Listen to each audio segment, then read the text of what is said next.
It is your prisonplanet.tv memberships that fund so much of what we do here on this operation. And then we're more than happy for the TV show after it's aired live, then be leaked out onto the web to tens of millions of people. That's our goal.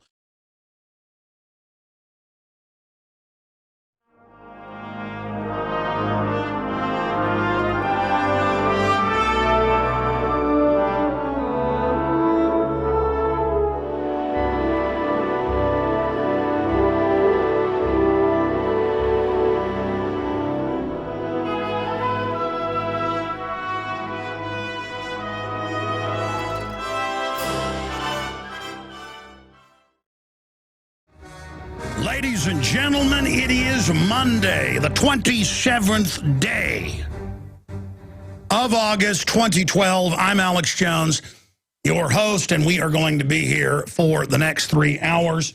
And joining us, we have Joseph Farah of WorldNet Daily. He's got a lot of sources in Virginia. That's where WorldNet Daily is based. And he's basically saying the green light is on right now for an Iran attack. Now, the green light's been on several times before, but more and more it looks like it's headed in that direction. Could it be the October surprise? Joseph Farah will be joining us. And we'll take calls for the second half of him joining us, or you can keel hold me. Michael Murphy tried to come on last week, but his cell phone and hotel phone sounded terrible, so I got rid of him in about 20 minutes. But very informative. The latest on aerosol spraying, chemtrails, weather manipulation. We'll take your calls when Mr. Murphy joins us as well.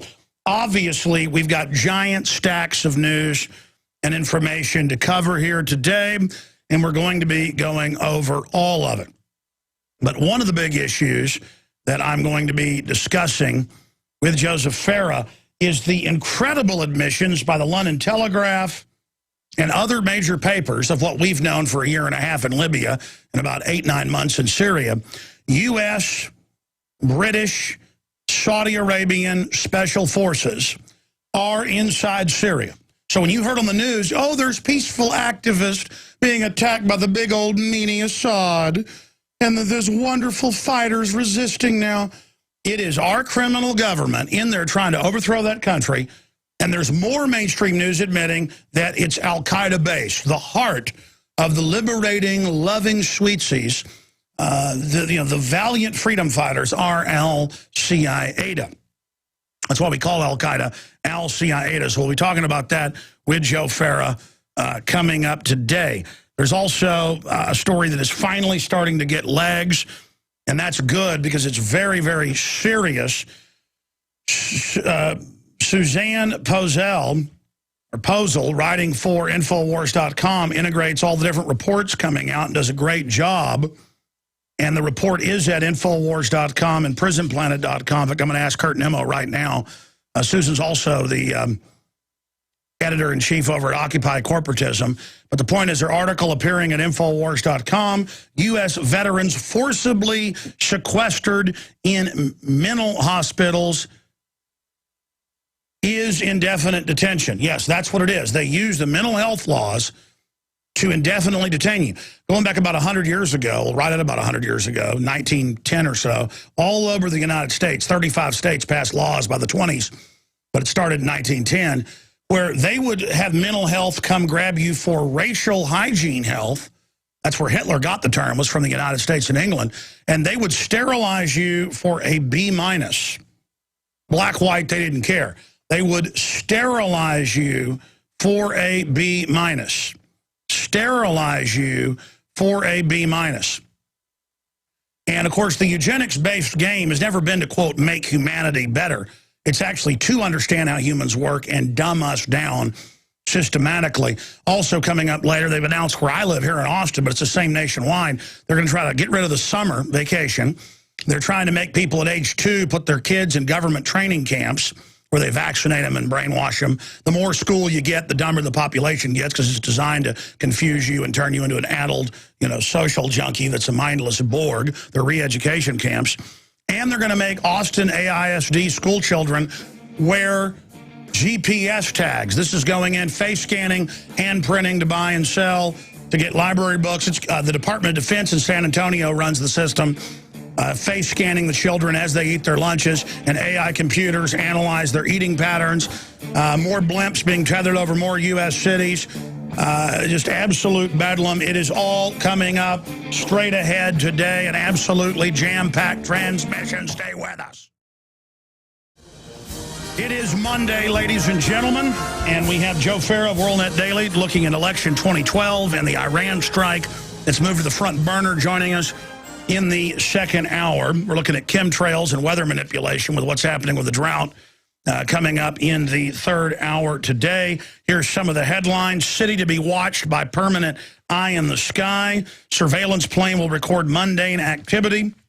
New solar drones being launched that will track you 24/7. Also, there's a report about scientists able to hack the brain now with a computer and retrieve personal data. Food shortage could force world into vegetarianism, warns scientist. That's always been their plan, total social engineering. Scientists, again, as I mentioned, successfully hack into brain to obtain private data. That's out of CBS Seattle. We're going to be going over that. Researchers find mysterious new AIDS-like disease. Funny, it's causing autoimmune diseases in rodents that are fed GMO products. You can look that up. Just type in GMO linked to autoimmune disorder. Continuing, we're going to be breaking all of this down today. Portland, Oregon, to spend $5 million to put in the equipment to poison its residents with toxic fluoride. I know I keep harping on that because now it's even in the Harvard Medical Journal, federal journals, even the American Medical Association 7 years ago was finally forced, along with the American Dental Association, to say you shouldn't be drinking 1.5 or even 1 part per million sodium fluoride. And they're now saying discontinue it as use as a pesticide on crops. Yeah, you spray it on crops, it kills bugs. But still, we've gone from about 65% of the United States, same thing in Canada and England, it's very similar numbers, being fluoridated a decade ago to about 74%, last number I saw earlier this year.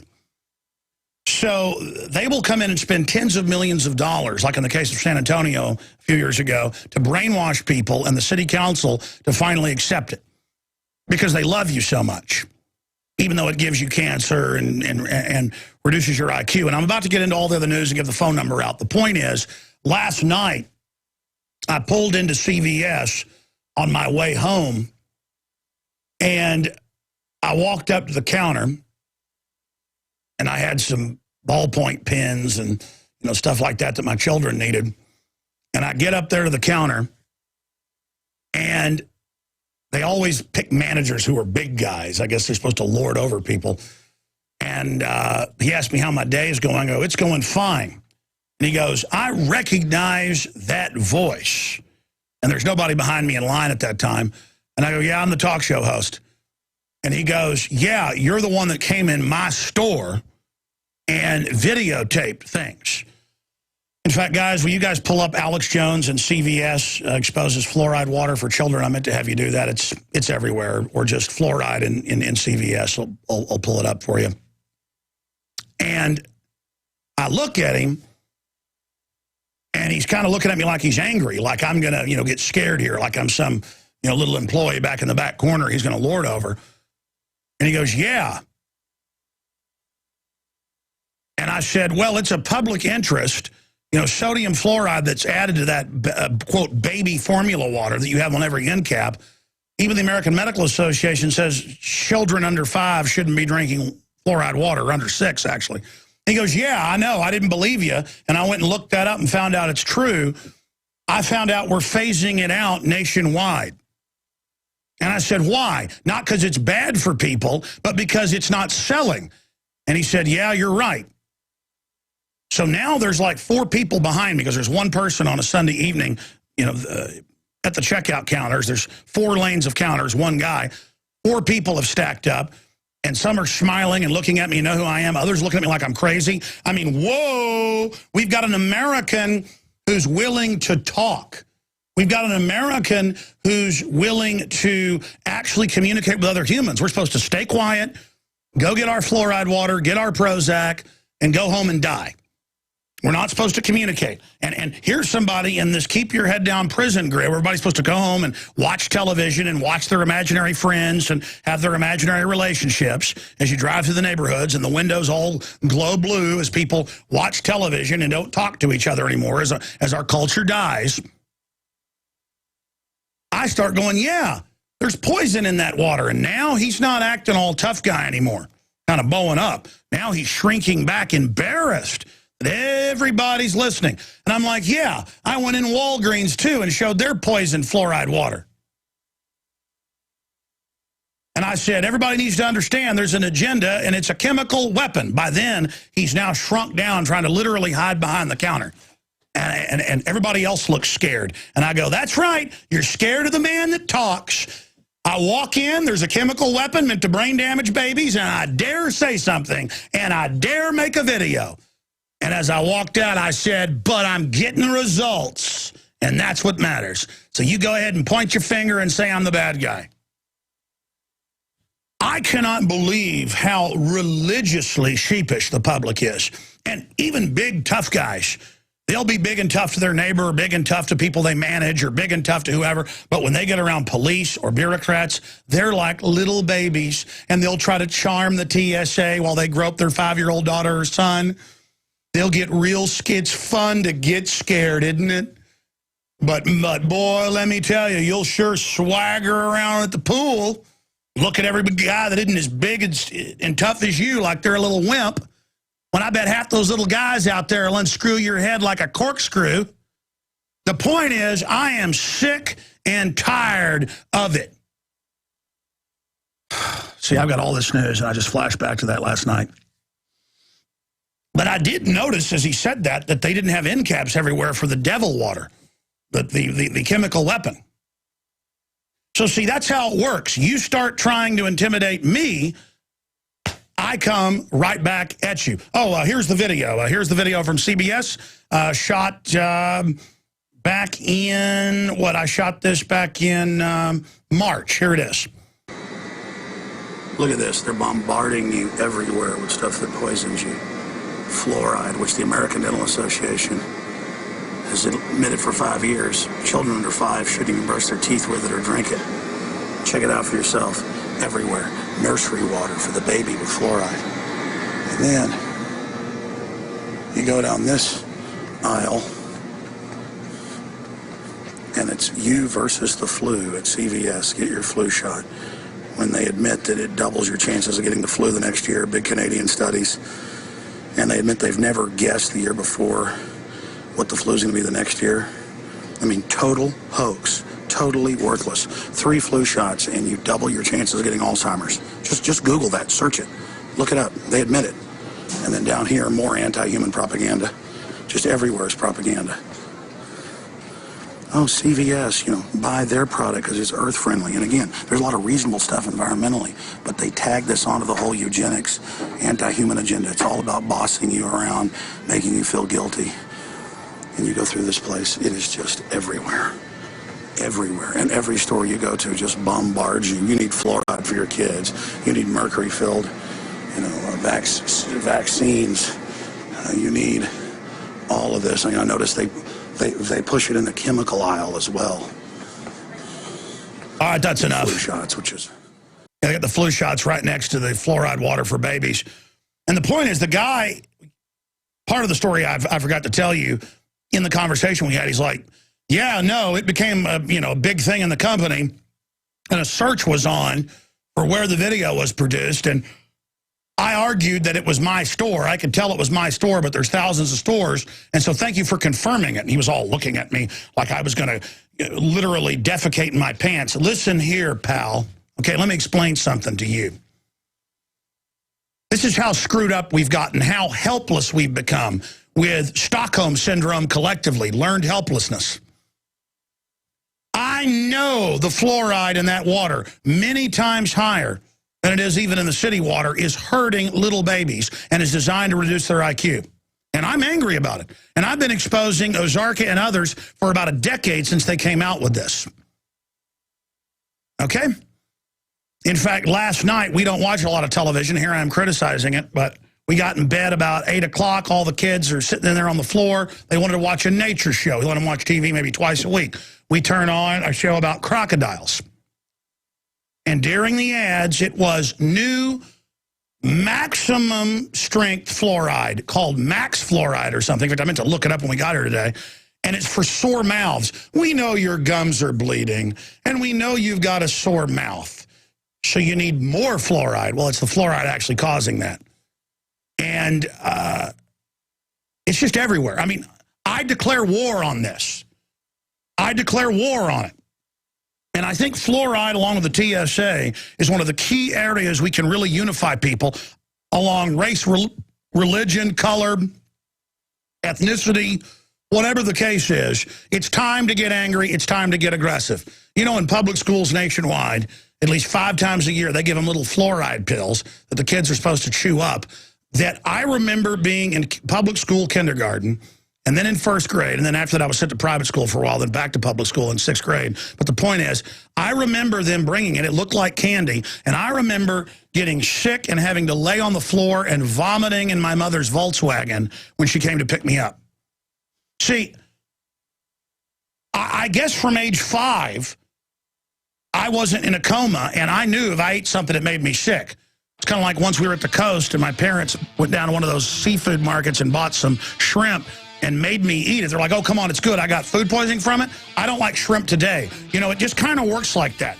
You know what I mean? I just, if I drink out of something and I get sick, I don't like it anymore. Because I'm an extremist. Because I'm a bad man. You know, I told you 17 years ago, world government run by banks was coming. That they'd use a worldwide depression to bring you to your knees. Now they've done it. Does it make me right? No, I'm bad. So I guess, in a way, I am a weirdo.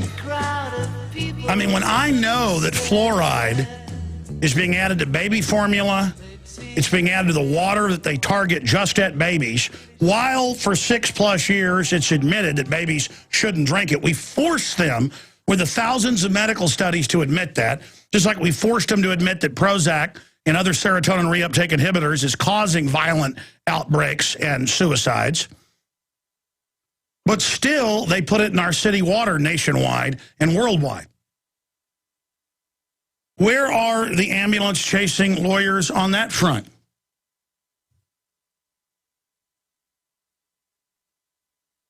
Suzanne Posel has a great article, again, up at Infowars.com, breaking down what we've been covering the last week. U.S. veterans forcibly sequestered in mental hospitals is indefinite detention.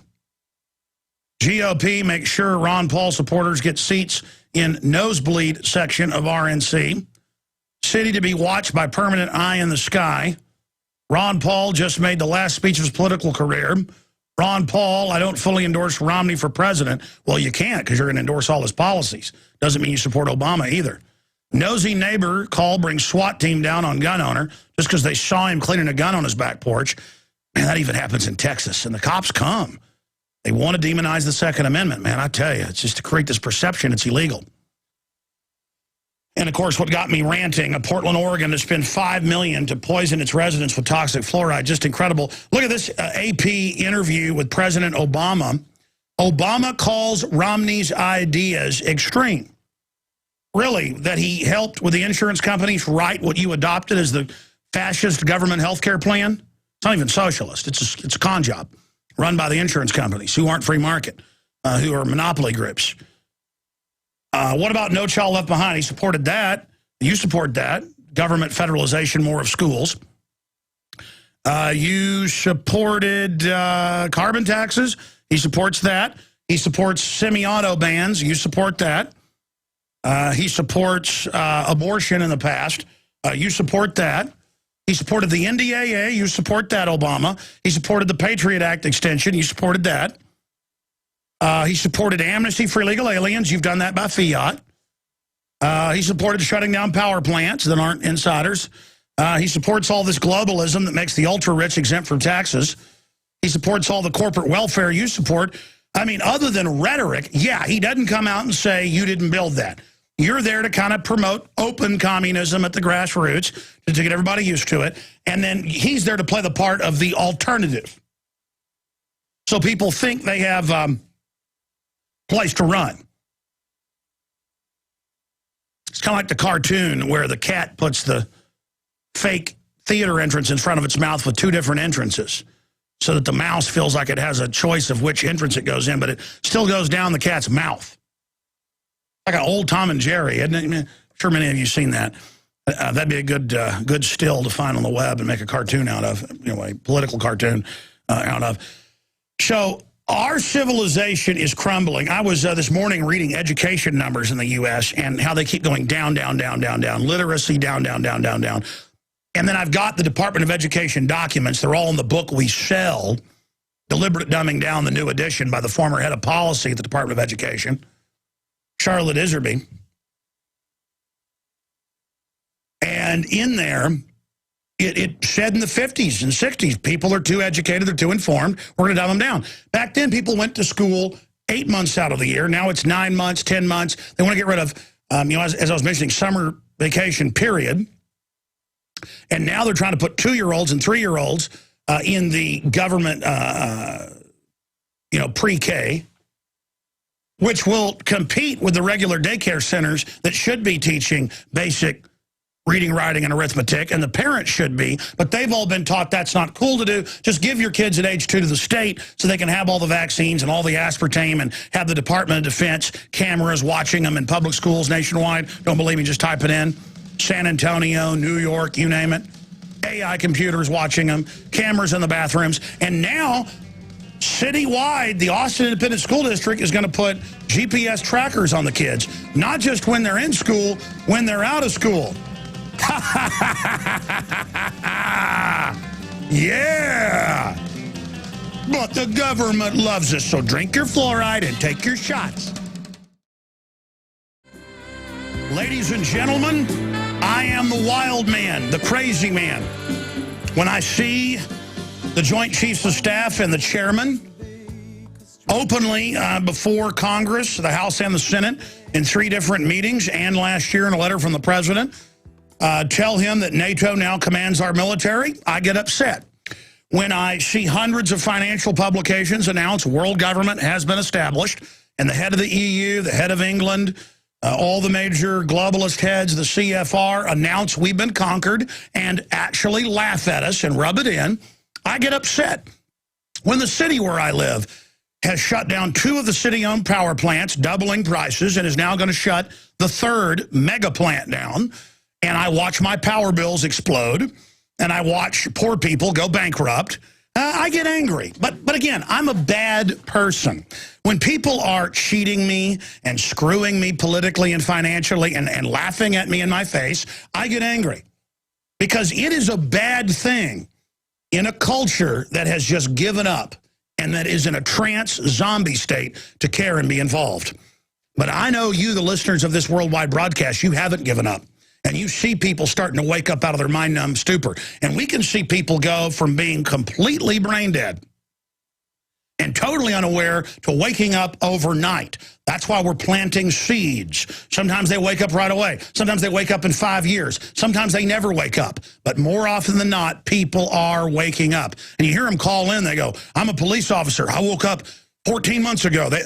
And they want to tell you when they woke up. Or I'm an Air Force officer, or I'm a school teacher, and I woke up. Or I'm a lawyer, or I'm a state representative, and I woke up.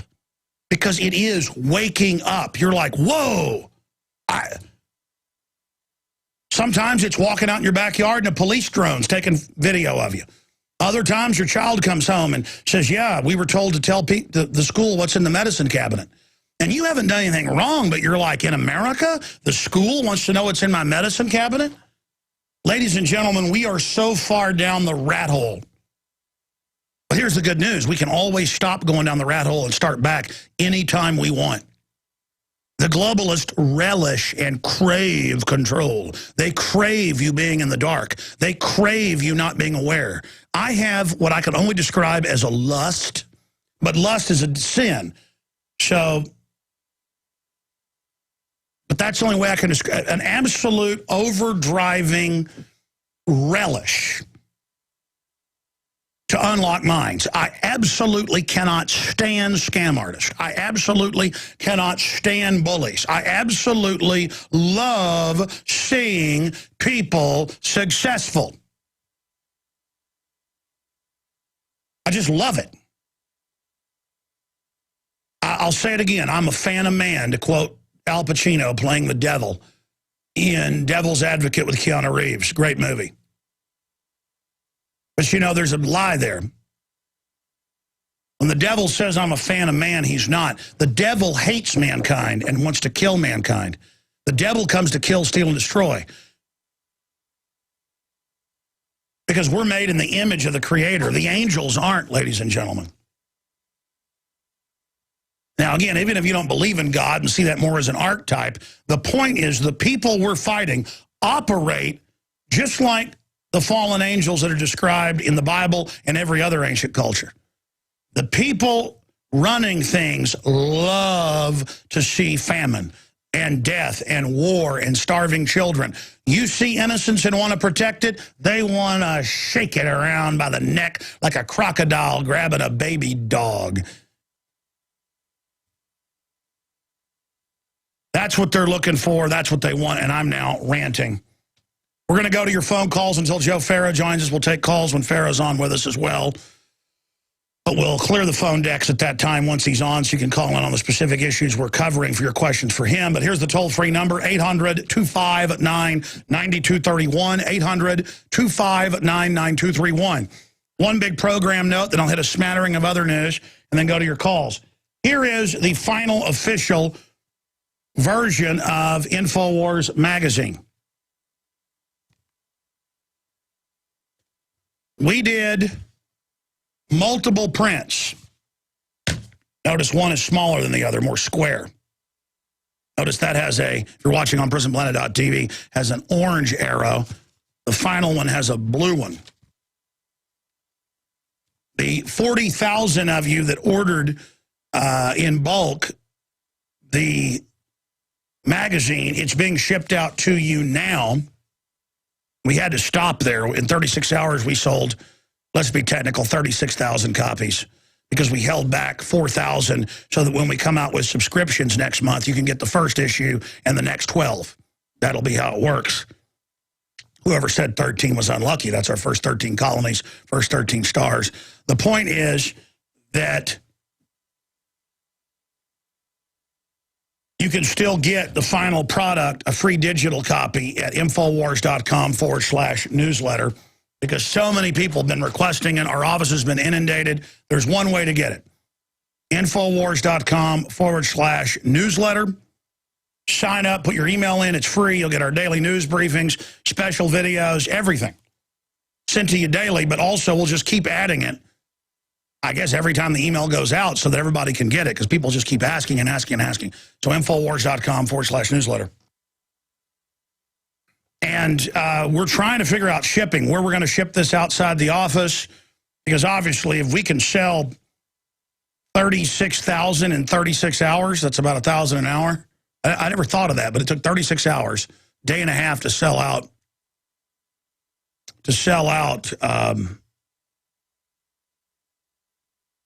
36,000. And I'm sure a lot of that's interested. It's the first edition, but once you get it, I mean, what a tool to wake people up. We're only going to print 50,000 this next run, the October issue that'll be done in late September. But I'm digressing. Unless I can find, and I guess I'm getting into the newspaper business, I got to figure out who you use off-site, how they do the labeling, how you can keep it affordable for the subscriptions. And this is our answer to the internet kill switch. You know, we're dominating the web thanks to you spreading the word and our hard work. And the fact that I'm angry and cut through people's Stockholm Syndrome. And if you're a new listener and don't know what Stockholm Syndrome is, people get kidnapped. And about 40% of the time, studies show, depending on the culture, they end up serving and defending their abusers and kidnappers. I don't call it Stockholm. I call it total cowardice. You see, I've discovered that cowards play mind games with themselves and tell themselves that somehow they're still winning. Because cowardice has more to do with denial and delusion than even cowardice. A coward is so afraid that they're about to be marched into a pit and shot in the back of the head that they run in and hold their hat and even bow politely to those that are about to shoot them, when I would have already attacked the people long before and wouldn't be in that position. Or if they would have somehow gotten me to that sand bank and that mass grave full of bodies that were already shot and were telling me and 10 more guys to run down there and be shot, I probably would act groveling, and then I would leap at someone and rip their throat out. Not because I'm a tough guy, but because I'm an animal, ladies and gentlemen. I'm in my natural form or close to it, which they've tried to engineer out of you. Any mammal out there, when cornered, will get its hair up and get its teeth out and will attack you in a piranha mode. Not because a raccoon's tough or strutting around acting tough, not because a wolf is tough, not because a bear is tough, not because a badger is tough. It's just going to fight you. And we've got to get to that point and rediscover, when we're cornered under attack, to not cower and roll over. Because, ladies and gentlemen, rolling over is not going to protect you unless you're a possum. And by the way, the possum's one of the only animals, a marsupial, that can roll over and a lot of times not be eaten. And do you know why they do that? Do you know why they do that? Because they secrete out of glands something that smells like they're poisonous and sick. That's the other part of the equation. So it works for them some of the time because they stink so bad. They don't smell tasty. So rolling over doesn't protect you. And from birth, everybody's taught to comply. I people watch, and they're childlike. They're goofy. They're giggly. They just want everything to be happy. And you know what? That is a recipe. That's the equivalent of going off the coast of San Diego for a month straight and dumping rotten chicken blood in the water. Do you know what will come if you roll over and act like a limp-wristed, chicken-necked coward who just begs to have their life run? The biggest, baddest, meanest shark is going to swim 50 miles if they have to and will show up. You dump blood in the water long enough, big old sharks are going to show up. And we don't have a Bill of Rights or Constitution or Declaration of Independence anymore. We don't have a shark cage anymore. You are swimming around in the ocean, in the Pacific Ocean, off the coast of California, filled with great white sharks, in a giant sack of rotten fish heads and monkey guts.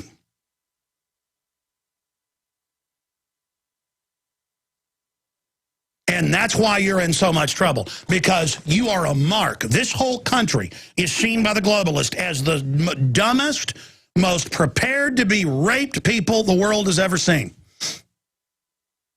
And you know why you were the dumbest and the most ready to be raped? Because we were the freest, so we produced so much wealth, we became spoiled brats. And now it is a religion to be a spoiled brat. It is a religion. People wear it like an armor. I told the story on the radio yesterday, but I'll tell it briefly and go to your calls. I wanted to surprise the Sunday crew, and I'd never gone to this, well, I'd eaten it before, but I'd never gone there. I always tell stories in too much detail. There's this soup peddler place that has soup and sandwiches. So I pull in there, I put in the order, I'm sitting there waiting about 10 minutes for it, and like 5 copies of my magazine are left from, I guess, 100 that got left there a few days before. Pretty darn good. The other publications were big stacks. So my newspaper/magazine's almost gone. I go, yeah, let me read that. I'm like, oh, this is the edition, the first one that had typos in it. Oh, let me look at that. So I'm opening it up, and I'm sitting there like this. And some people walk up and pick up one of the copies, go, ooh, Alex Jones, cool. They don't see me sitting there because my hair is all disheveled. I'd been swimming laps and exercising. My wife had left with the kids. I'd gone over there about to go to work. I got changed here at the office, but side issue. I'm all disheveled, sunglasses on, hair in my face, sitting out there in the 100-degree heat, loving every minute of it. And they're like, oh, cool, Alex Jones. This guy and his girlfriend go over and order, blah, blah, blah. But then a little trendy comes over with his girlfriend, and he goes, ooh, no, oh, no, not an Alex Jones magazine. Ooh. And all of a sudden, they're looking at it, and I'm right here by the racks, by the little area outside to sit. There's no inside at that place. And he goes, ooh, and sees me. Ooh, actually makes a little because they make that as their call that I've rolled over, I've given into everything, I'm complying. Just like that Facebook, cue it up, folks. The Facebook face deals where the guy goes, oh my gosh, it's so fun to be background scanned by Defense Department. He was talking, he goes, oh my God. He makes a little And he turned, literally, and I'm going, and I don't even look at him. I just hear him going, and she goes, what? Because she makes the noise, like we're groveling, kill us. You know, the New World Order wants to kill us. We want to be killed. We're cool. We want Plandopolis. So they make the, you know, the noise, we're dehumanized, and they turn and start whispering, making these noises. They're going, that's him. And they're going, and they start going, hee. So I get my stuff at the trendy place, just on the way to work, and I'm getting in my car, and they're laughing at me as I'm getting in my car, and they're waiting for their food. And I'm putting the food in, the soup in and stuff, and I turn back, and they've got hula hoops, because I guess they have a little trendy area there for hula hooping. And they're sitting there hula hooping and giggling at me. And I thought, that is the spirit of the New World Order. I don't want them drinking fluoride. I don't want foreign banks robbing them. I don't want world government. And they are laughing at me, hula hooping, getting into the fact that they don't care about anything. And so this is their God. This is what mind control is. Here it is. Check-ins gone mainstream. Check-ins provide a powerful mechanism for businesses to deliver discounts to loyal customers. Back this up. If you're watching on TV, the way the woman walks, these trendies all walk like a robot on purpose with their hands at their side. And the nerdlier you can, it's like nerds have taken over. And they're going... Check-ins gone mainstream. Check-ins provide and they're going to show you that the world is theirs, and they're going to force you with this stuff in your face. Please turn it off. But it actually shows in the video. And I'm telling you, in Austin, in the trendy areas, this is exactly how they act. They even walked the same and everything. And went, and I'm just like, my gosh, these are victims. It felt good to be laughed at by them at a certain level, but also bad for them. Oh my gosh, Alex Jones, oh no, and he went, and dropped it like, Yeah, reality is invading, punk, and it ain't going away.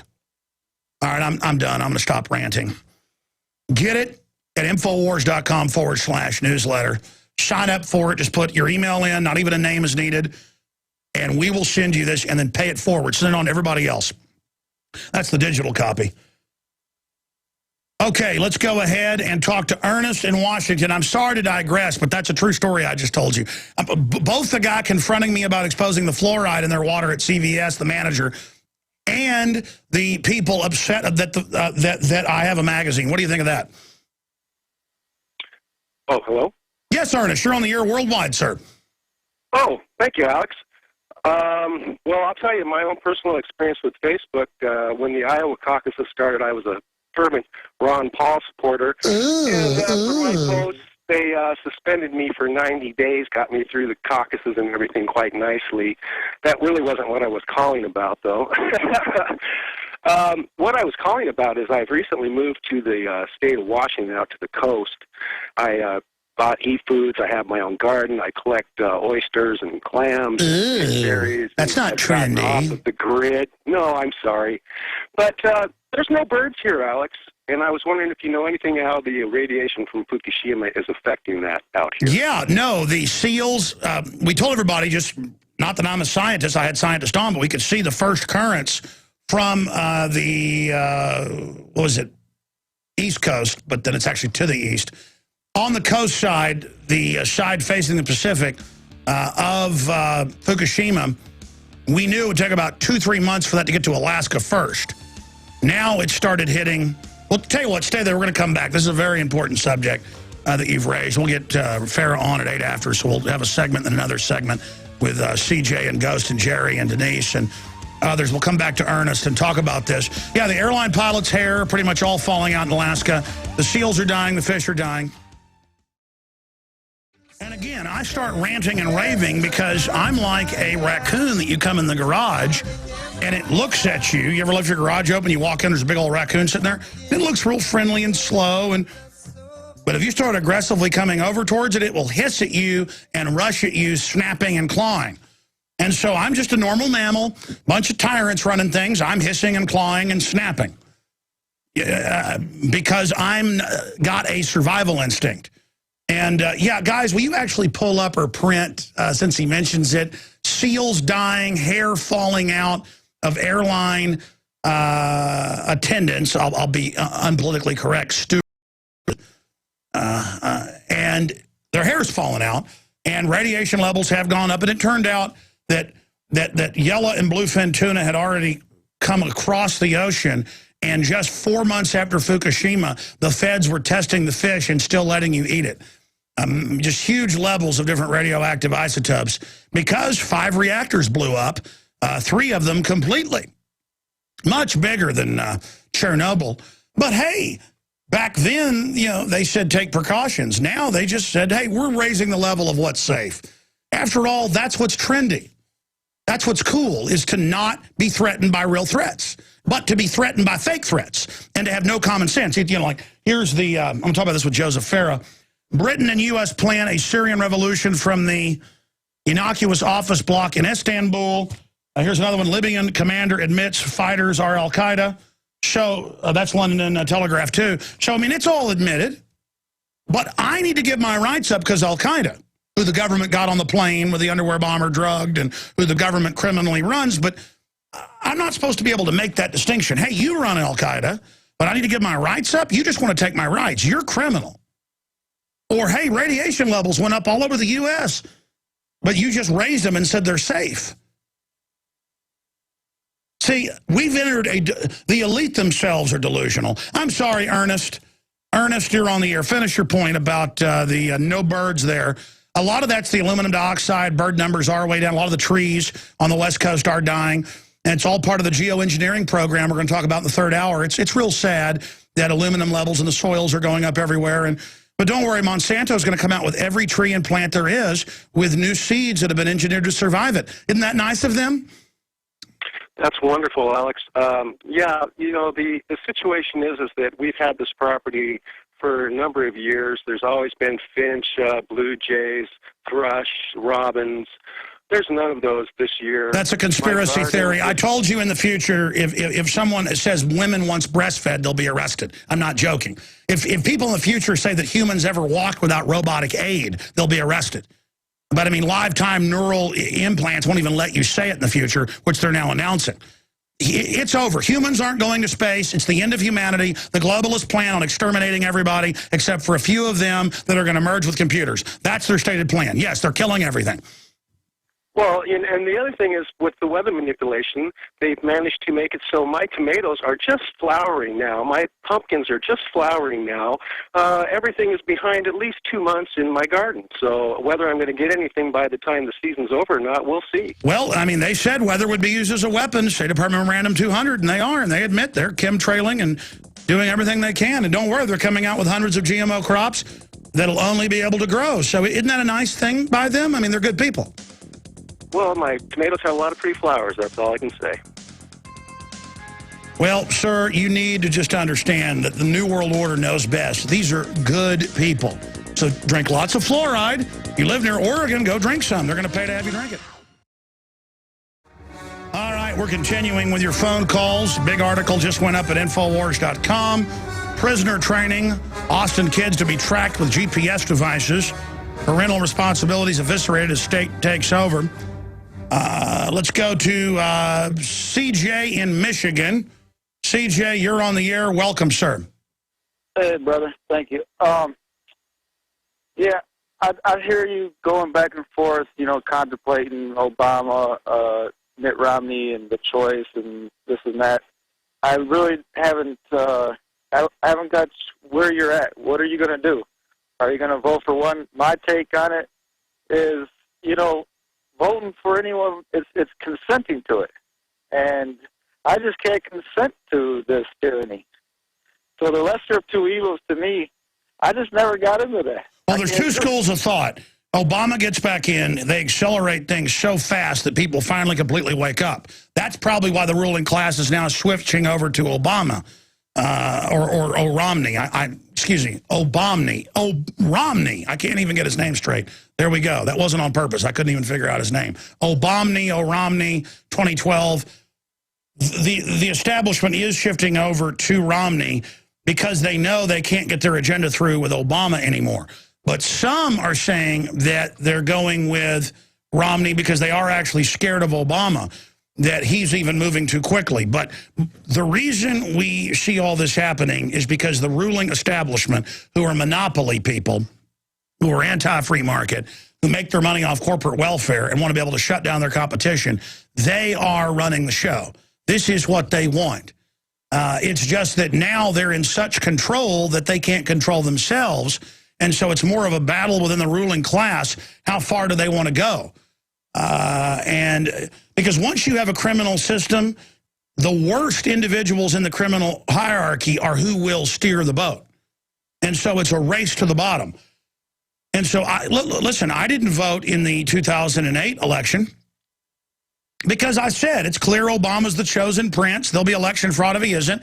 And John McCain is just there as a placeholder like Bob Dole in 1996 with Clinton. And so, again, it's all theater. The only other issue is, as Joe Farah has said, and he's about to come on, when Bush was in, I could say anything about him and didn't really have a bunch of dirty tricks go on. I have had dirty tricks when Obama's been in. And I have had them come after me. I've had their surrogates say I should be shut down, try to connect me to cop killing for Media Matters and the Southern Poverty Law Center and others. And I've had a lot of other stuff, behind the scenes go on. So when Joe Farah just says, hey, they've already put you in the Republican camp because you're for guns and against abortion. And that's true at a sophisticated level. The power structure sees me as a conservative libertarian constitutionalist because I am for freedom. And at least in rhetoric, look at the Republican platform. A lot of great libertarian constitutional stuff. The Texas Republican platform is excellent. It's like I wrote it. It's like a John Birch Society document, but they don't follow it. So because my rhetoric, which I actually stand for, is similar rhetoric to the Republicans, the leftist power structure that's a big part of the New World Order sees me as the enemy. And so whether I join Romney or not, I've already been put in with Romney. Do you see what I'm saying? Yep. So, I mean, what do I do? Because the system already sees me that way. So, and then I just kind of stand out here, oh, well, I don't like Romney either, but I'll guarantee, I mean, I've been through Republicans and Democrats. And Democrats go after their opposition because they're more of a mafia, Chicago, New York style because they came up from the gutter. Republicans are more blue blood criminals who do it all with a parlance through the power structure. I'll ask that question of Joe Farah straight ahead. And those of you that are holding, you'll get to address your question to myself or Joe Farah. We're going to take some calls with Joe today on a host of issues. We're going to cover the Syria situation with al-Qaeda. We're going to cover the Iran situation, election 2012. It's all coming up with the editor, owner-in-chief of WorldNet Daily, Joseph Farah. Now, for the rest of the hour here on this Monday edition, we're going to be talking to Joseph Farah, the editor-in-chief of WorldNet Daily. I am Alex Jones, your host, and we have got Obama coming out in an Associated Press interview saying that Romney's ideas are extreme. Really? I mean, I thought Romney was almost just like Obama. Carbon taxes, open borders, abortions, assault weapons bans. I mean, now he says he's different, but in action, he's pretty much like Obama. So what is Obama talking about there? We have got massive draconian gun control legislation at the state level in multiple East Coast states, seeking to get rid of the manufacturer in those states. We're going to be going over that. We have got so much to cover here today, but I wanted to get Joseph Farah on to give us his take on election 2012 and where he sees it going. What another 4 years of Obama versus Romney would look like. But then I want to get into a report he put out a few days ago, headlined at WND.com, When Israel Strikes Iran in October. So now he's saying when they strike. And I've never seen the war more green-lighted. It's been green-lighted before and then backed off. But from every source, it looks like it's going that way. And I want to see how that ties in with the London Telegraph now admitting, when I reported 9 months ago when the Syria destabilization began, that Britain and the U.S., or the banks that run us and run our military, are running al-Qaeda and are trying to overthrow Syria. I'm no fan of Assad, but, man, this is al-Qaeda. That is admitted as the main fighting force. And all of that is going on. And now they're saying that they're wonderful freedom fighters when they go in and strap men in cars with bombs and say, we're going to kill your family if you don't go blow up a police checkpoint. I mean, this is on television now, and our media is like, isn't torture good? Isn't secret arrest good? Isn't Al-Qaeda good? The CFR 3 weeks ago, one of their writers said, quote, we need Al-Qaeda. So talk about a new level of immorality. I know Joseph Farah is there in Virginia. He has a lot of sources in the military-industrial complex, and he can tell us what he thinks the grand strategy is and where all of this is going, all the preparations for collapse, you name it. Joseph Farah is founder, editor, and CEO of WorldNet Daily, a nationally syndicated columnist for Creator Syndicate. He is the co-author of 13 books, including his latest, The Tea Party Manifesto, and his classic, Taking America Back. Now in its 3rd edition and 14th printing, Farah is the former editor of the legendary Sacramento Union and other major market dailies. And he joins us now to break all of this down. He also set up the Western Journalism Center. We'll talk about the attempts to censor the web as well and have an internet tax by the FCC that Google and others want. Yeah, because it shuts down their competition. All of that and more with Joseph Farah today. But first off, I know we got you on a few minutes early and you heard that caller, or if you didn't hear, the caller was saying, well, what do you do if Romney and Obama are basically the same but different rhetoric? Do you morally not vote for Romney? And because it almost acquiesces or gives credence to it. And I see that point, but then what do you do when you're somebody like Joseph Farah or Alex Jones, where even though you said, hey, don't vote for McCain or Obama 4 years ago, you were put in the camp by the Obama people and they've gone after you. So, yes, I'm put in the camp of Romney, even though I'm not in it. What do you say to all that?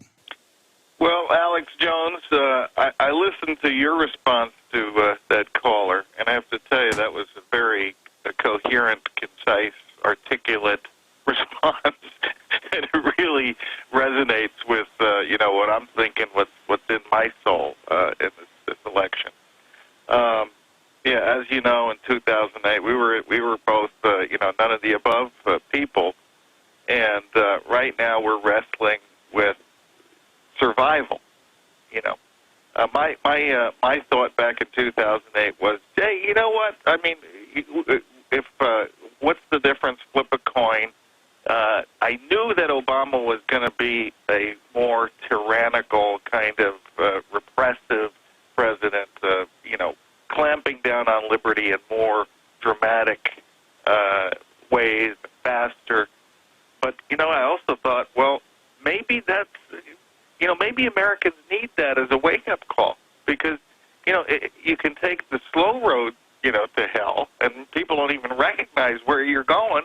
But sometimes, being on the highway to hell, people say, hey, time to do a U-turn.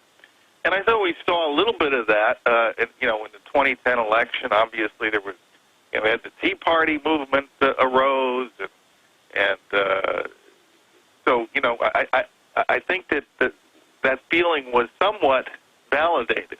But then again, Alex, I have to say, I think to a great extent the Tea Party movement was hijacked by special interests. And in 2012, I don't know, it's yet to be determined how much of a force they're going to be. But I think you're right. We've got a limited choice here. I mean, there's what they used to say, not a dime's worth of difference. But there is, because, as I mentioned the last time I was with you, I think, and I hope I'm not just, justifying my own gut instincts here and my own self-preservation, but I really believe that if Obama's reelected, there is no chance for turning this country around. No chance whatsoever. And so, I'm not going to be, endorsing Mitt Romney for president on your show here. But I do believe that for people like you and me and liberty activists across this country, we do need a little breathing room in the next 4 years. Well, here's another example.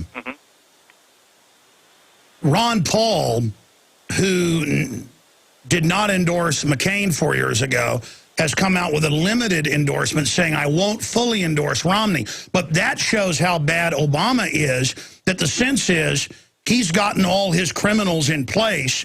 And so even rearranging deck chairs, it'll take the bureaucracy a while to kind of get its new scams in place with Romney, but that with Obama not facing re-election, he will drop the hammer. And even if Romney's horrible, he'll at least be facing re-election. I think that's exactly right. Yeah, you think about what a lame duck second-term administration of Obama will be like. No guardrails, you know. And so, as I said in a program the last time I was on with you, for people like Alex Jones and Joseph Farah, I got to tell you, I'm being very honest with you. I think if Obama's reelected, guys like you and me are either going to be in jail or going to be dead. I think the chances for doing a U-turn in terms of American policy, preserving freedom and so forth, we may be on an irreversible course with 4 more years of Obama.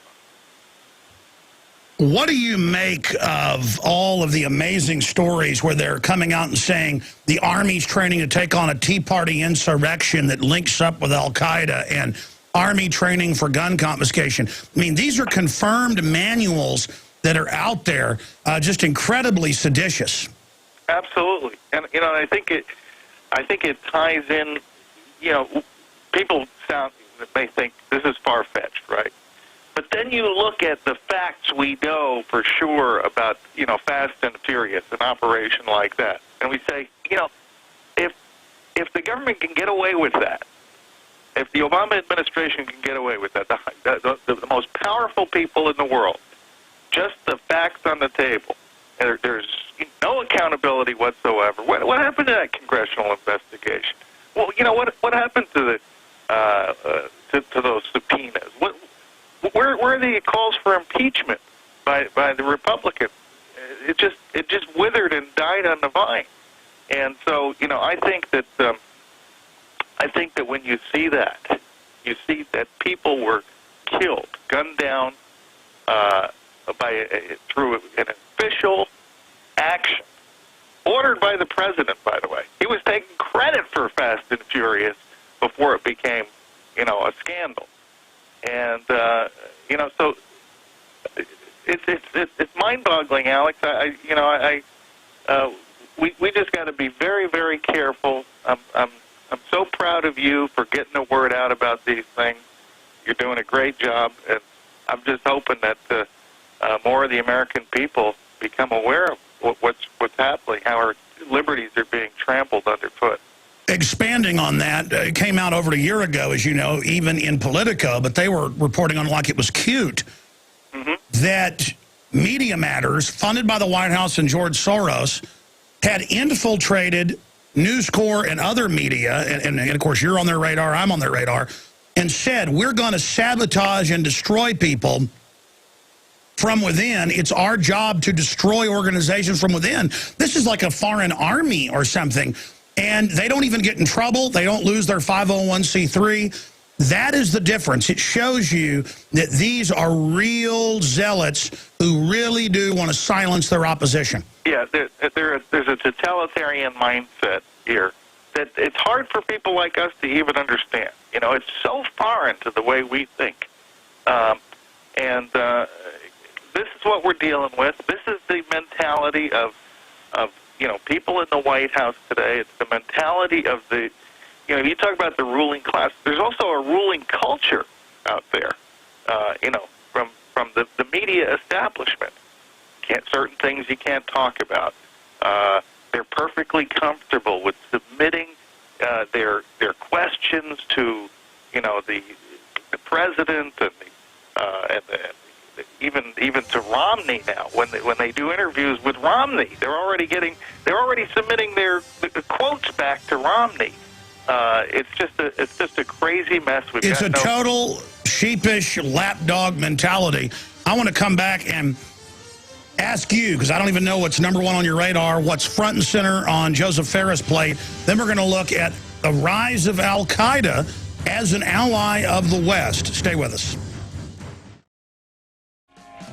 Your calls are coming up here in about 15 minutes. The toll-free number to join us, is 800-259-9231. I'm Alex Jones of Infowars.com and PrisonPlanet.com, as well as video. We stream with the radio show and the nightly news show at PrisonPlanet.tv.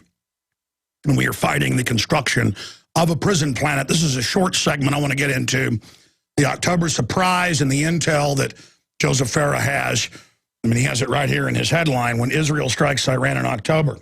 So we'll get that exclusive info, and it is an exclusive that Joseph's going to give us here, and tie that into Al-Qaeda. And now we're being told how wonderful they are, bringing down Libya and now trying to bring down Syria. But when I was at his office covering Bilderberg in June, because he's there in Virginia, just a few miles away, he said, hey, have you ever seen a drone? I said, no, I haven't seen one in person. And then a week later after I left, his house in a rural area got buzzed. Driving into work a few weeks ago, I stopped, saw one right over the highway department had a drone out there. So massive proliferation. We'll have to talk about that a little bit later. Well, I mean, why not now? I mean, wow, there is this big rollout of our tax money to militarize against us, and now TSA on the streets everywhere, Joseph. It's the police state, Alex. You should be here with me in Tampa. First of all, we got we had the hurricane threat, and lots of concern about that. And of course, the convention and demonstrations. But there's National Guard all over the street. I mean, you can't get within a mile or two of the convention center. I wish they'd make the border like that. Isn't that amazing? It's a great point.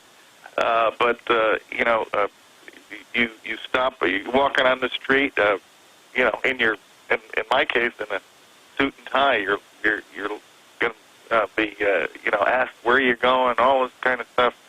And it's really, it just reminds me, of how we've lost the America that you and I knew as kids. And so it's... and they do that on purpose. They have these national security events worldwide and just use it to promote the police state and the end of due process. But we were talking during the break. You said your power was out yesterday there in Tampa? Yeah, it was a limited thing, and my hotel was completely out for about 4 hours, and that was lovely. And the whole time I'm thinking, what am I doing here? There's nothing going on. There's absolutely no news here. I should be home. I know more about what was going on. You lose power. You got to. Oh yeah, you can dial in on 100 different video feeds, watch all the other people. That's why I never go anywhere, because I can just sit right here and have the whole world. Yeah, good call. I didn't do it. I didn't do it in 2008. I forgot. I had done it in 2004 and felt like I was. You're supposed to be in the center of things when you're covering an event like that, but you don't have the perspective you have when you're, on the internet. Sure. I mean, in 2004, I got to walk around and had my seat and my press passes and got to see Arnold Schwarzenegger talk about protecting und Homeland, which was very surreal. A guy talking about the homeland in a German accent when it's fatherland.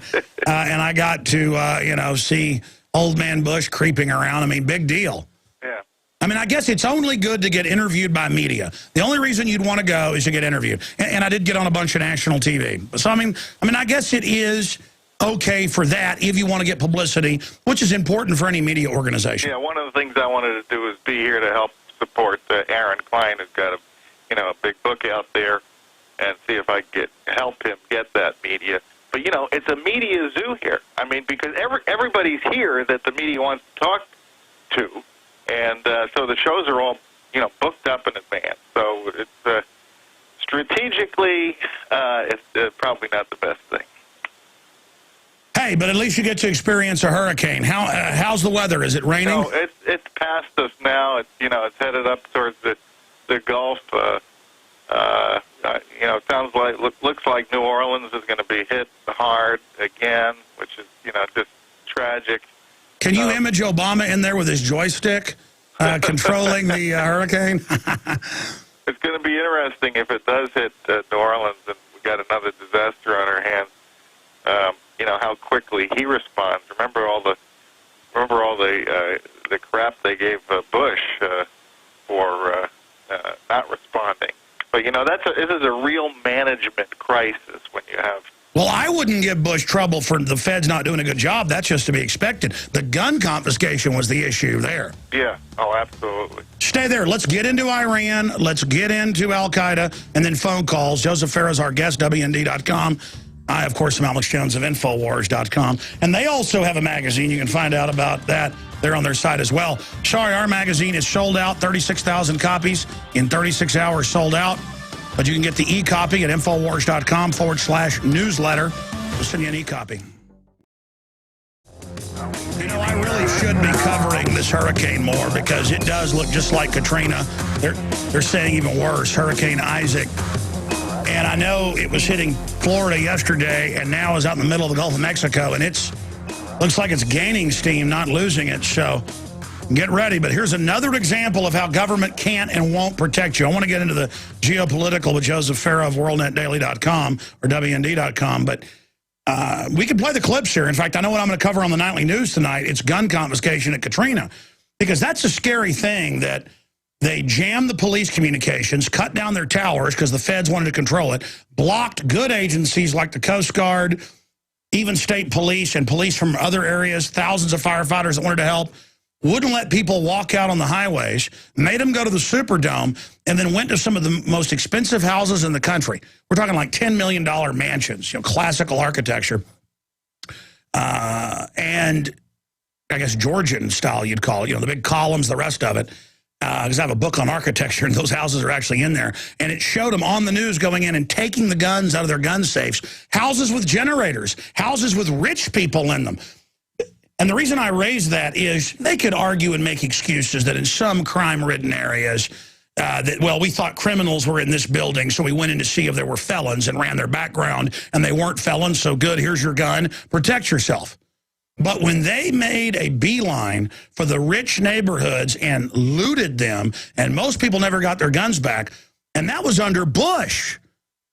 And now we have the Army manuals from that time. They've been training for gun confiscation during emergencies. So what do you expect the Army to do during an emergency? The same training they have for Fallujah, it's now been declassified, is the training for America. And Joseph Farah, just like I was on a cruise ship when Katrina came in. My first cruise I went on with my wife, and I had one child at the time. And we were dumb. We didn't know you don't go on a cruise in hurricane season, but it was real cheap. We went.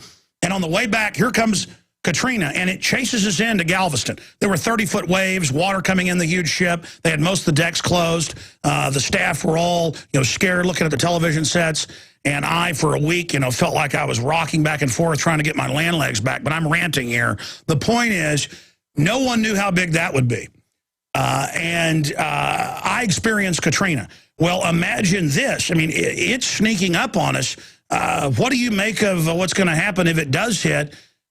That could be turnabout as fair play. If it ruins another big city and then Obama can't respond, there goes all of their partisan politics over it. Yeah, I mean, they're still talking about, Bush's mishandling of Katrina. And as you point out, a lot of it's deserved.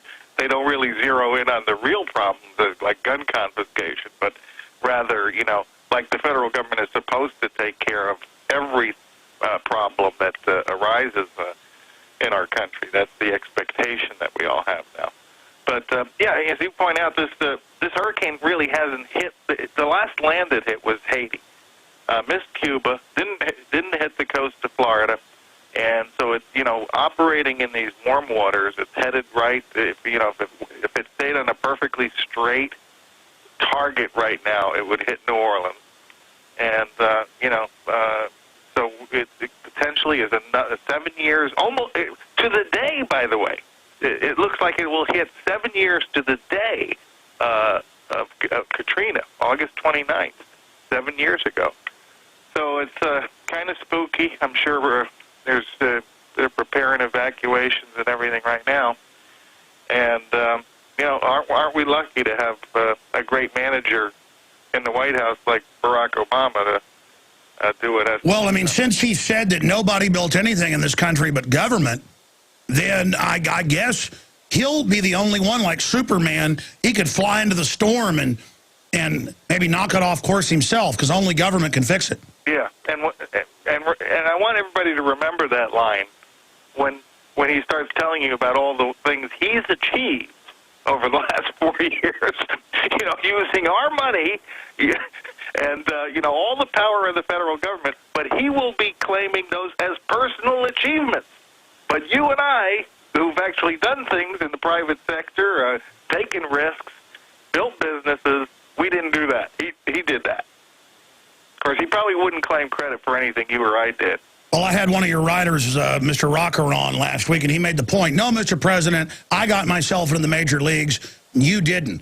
And I can say right now, I got where I'm at today with my focus, my dedication over 17 years, and my listeners supporting me. But it's because they shared my views. And it's very insulting at a fundamental level to have somebody who's only worked and lived inside government and had people ghostwrite his books and hasn't worked, I guarantee you, 18 hours a day like I have many, many times, hundreds of times. It is very irritating to hear that. And let me ask you this question, Joseph Farah, if a listener just joined us, editor and owner of WorldNetDaily.com.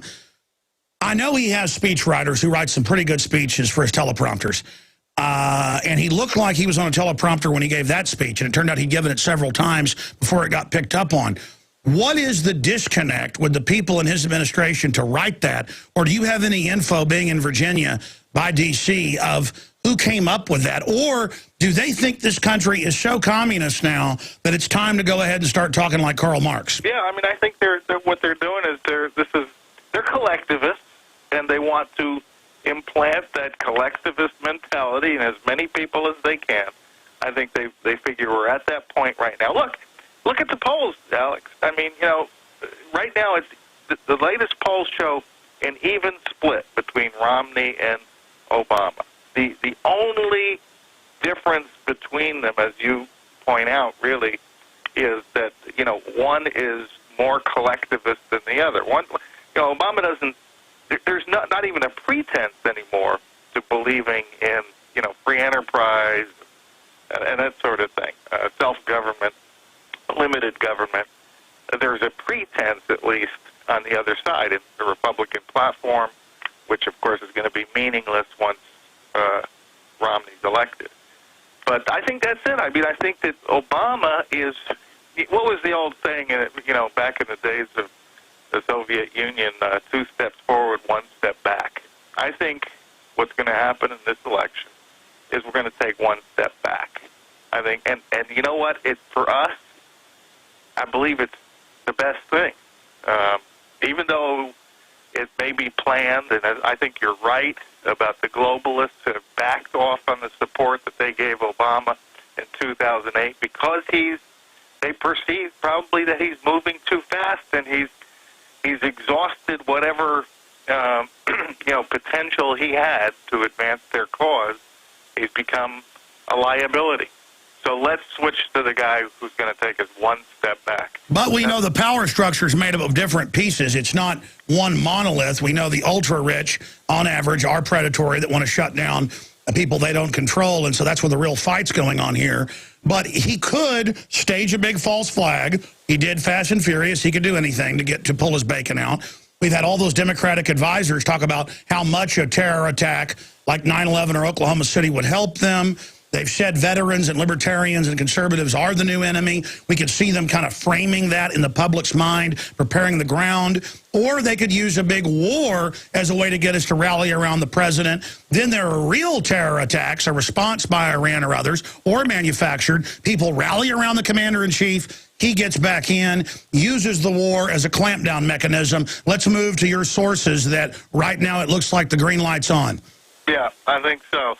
And part of it, Alex, these politics, international politics, are very complicated. Israeli politics are very complicated, more so even than U.S. politics. I've spent a lot of time there.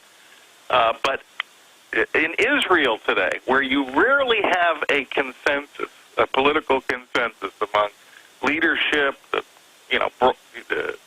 population, and so forth, there is a consensus now. And keep in mind, this is where it comes from. 60 years ago, half the Jewish population of Europe was exterminated. They get their own state, and they're faced with a country that is, developing nuclear arms, and every single day some mullah or some political leader in Iran is saying, we're going to kill the Jews. This is the weapon that we're going to use to destroy the Jewish state and the remnant that survived the Holocaust. So this has bred a consensus in Israel that something has to be done. The only question is when, and this is how it affects us, because the when has a lot to do with this election. And here's my take on it. Right now, we don't know who's going to win the presidency, right? But in Israel, if there's a significant chance that they see Obama being reelected in 2012, then they're going to roll the dice before the election. They're going to take Iran's nukes out, or try to, before the election, which means October. It really, they're going to wait until the last minute. They're not going to do it in September. It's going to happen in October. So we're in the, they always talk about an October surprise. This is a very predictable October surprise. And it changes the dynamics of the election because, does it make people less likely to throw out an incumbent that they're really not too happy with? You look at his, approval ratings, and they're abysmal. But do you change horses in midstream? I'm sure there's some people who are going to say that's not a good idea. Because if Israel, you also have to look at how Israel might do this. They may use tactical nuclear weapons. You know what that means. This is like a major, humongous international crisis. Let me ask you this. The Defense Department admits many nukes are being looked at. They've got bunker busters that carry nukes. Russia's threatening, lining up weapons. Why are the mullahs and the Ayatollah making statements like, we're going to wipe the Zionists off the map? Why are they doing that when they could back off and not have the war? Why are the Iranians doing that? Yes. It's puzzling because I think that in some ways, I think there's a battle going on inside the Iranian camp. Iran also feels, to an extent, that its back is up against the wall. We tend to think of I think Americans think of the Muslim world. They don't understand there is not unity in the Muslim world. Iran is more fearful of Saudi Arabia than they are of Israel. They hate the Saudi more than they hate Israel. And there's a battle going on inside the Muslim world essentially between the Shiites and the Sunnis. And what they see, this is an accurate view. They're right about this. The Saudis, to a great extent, control U.S. foreign policy. It's just that simple. That's right. No one ever talks about Saudi Arabia. Obviously, Israel's in there manipulating as well, but no one, this is when I get major heat, if you talk about Saudi power in media, you name it, in politics, it is incredible, and that's my next point. They're openly sending al-Qaeda and jihadis in with NATO backing to bring down Libya, to bring down Syria. Iran sees this and understands they're 20% of the population, Shiite. They see the Sunnis taking over, backed up by the great Satan. And so here is the United States and NATO allied with al-Qaeda against the Shiites, and then Israel's being threatened by Iran, and so they want to attack. This is like a Mexican standoff. It would not be an exaggeration to say that the U.S. military has been doing the bidding of the Saudis all along. When we're involved in Iraq and Kuwait, and now in Syria, you say, well, what are the national interests the U.S. has in these operations? And they're very hard to figure out. But the Saudi interests are clear. And when every president leaves office, what happens? They all get these multi-million-dollar endowments from the Saudis. It's like it's one of the rewards of becoming a U.S. president is when you leave office, the Saudis take care of it. Yeah, they pay $1 million every time you give a speech. It's a public foreign government payoff. But Here's my issue. I see the Saudi government begging Israel to strike Iran. And I know Israel bashing is the religion over there, but why then is Israel playing into that? And why is Saudi Arabia, how can they get away with begging Israel to attack another Muslim country? Why do, I mean, it's amazing how complex it is. And then people, you know, in the West just want to make it Arabs, last parking lot them, and, you know, not knowing how diverse it is. Yeah. Well, what Israel does is it plays its neighbors off one another.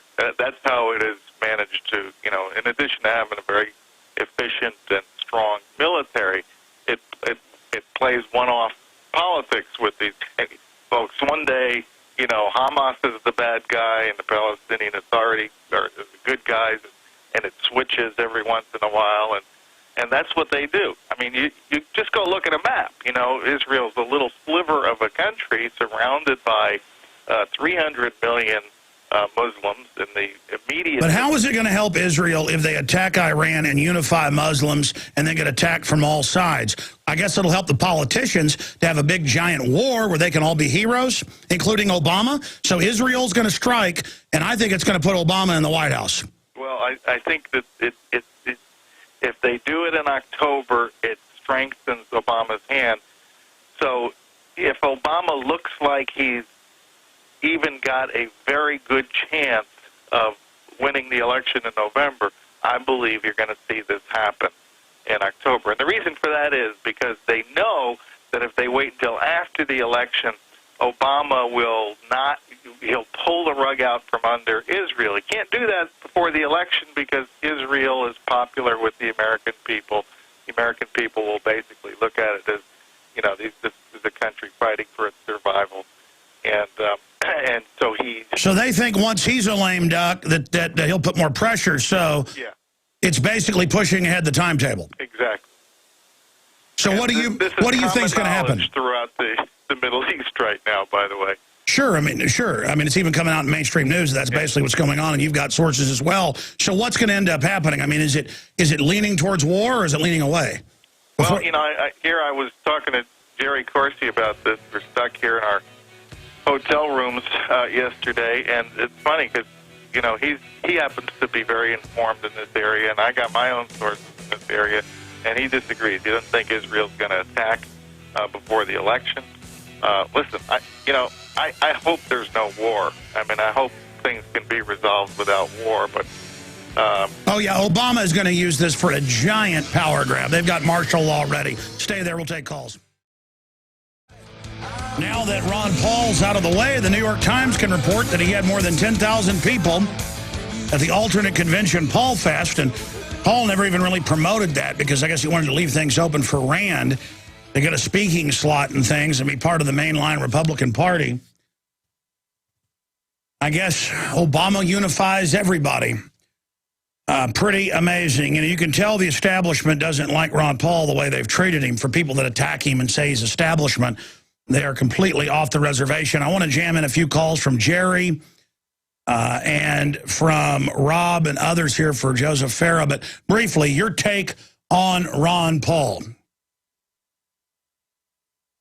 Let me stop you. We didn't have you faded up. Go ahead and start over, sir. Yeah, I think Ron Paul has, if he's accomplished nothing else, has built an amazing foundation for the future. For his son Rand, I think the possibilities for Rand, based on the movement that Ron Paul has built, are practically limitless. This is one of the real, I think, great developments over the last 8 years. Is what Ron Paul has accomplished, a real grassroots movement, so I mean... No, you're right. I was critical of the enthusiastic endorsement of Romney, which I think was a miscalculation, if you want to get just political, by Rand. But in a way, I do see them actually winning races against people like Dewhurst and others. I actually see them getting more constitutionalist in and kind of trying to retake the Tea Party in a way. I'm seeing some real success. Yeah, I think Rand is a little more disarming politically than Ron Paul is. I think, Ron Paul scares, even a lot of conservatives with some of actions, the way he talks. But Rand Paul is a little bit more refined and has a kind of a quieter approach, reasoned approach.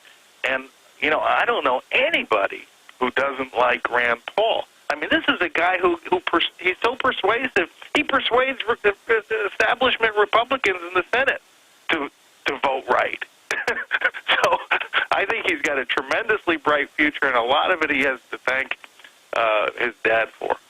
Yeah, absolutely. And again, they're not perfect, but look at the alternative. Obama, who openly says he believes citizens shouldn't be able to own guns when he was a state senator. Right. I mean, again, I don't believe in lesser two evils, but when you've got people that are flaming revolutionaries, we don't need to get all worked up and energized hating on people that we agree with more. Exactly. We need to politically get out there and wake people up. Let's jam in a call. One caller who was holding just hung up. So let's go to Jerry in Illinois. You're on the air with Joe Farah. Joseph Farah, go ahead.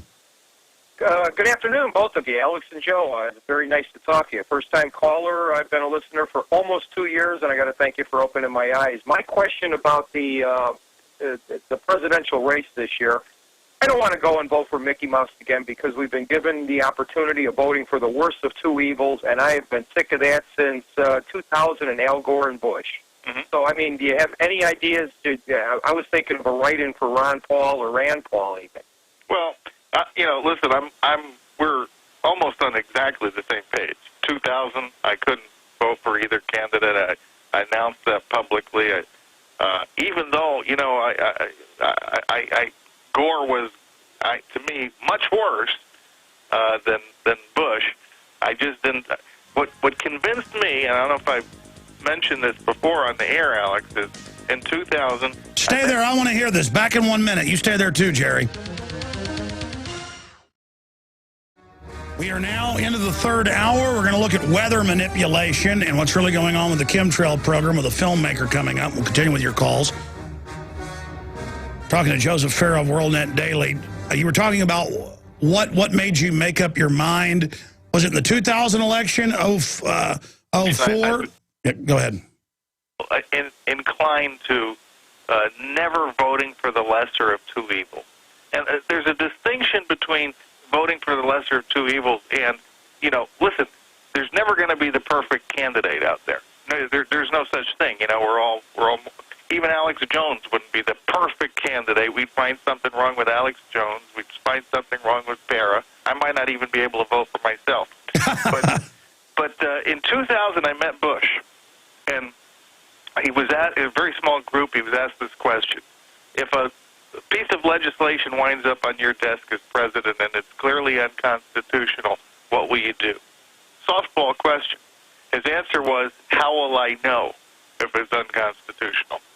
And I was stunned, and I said, I can't vote for this guy with that position. No, he threw a lawyer flip-flop thing in there. Constitutionality, believing in the Constitution is critical to deserve our support. So because he was bad, you were basically out of it. I was out of it. And, but, in 2004, I listened to the Swift Boat guys, and they got my heart.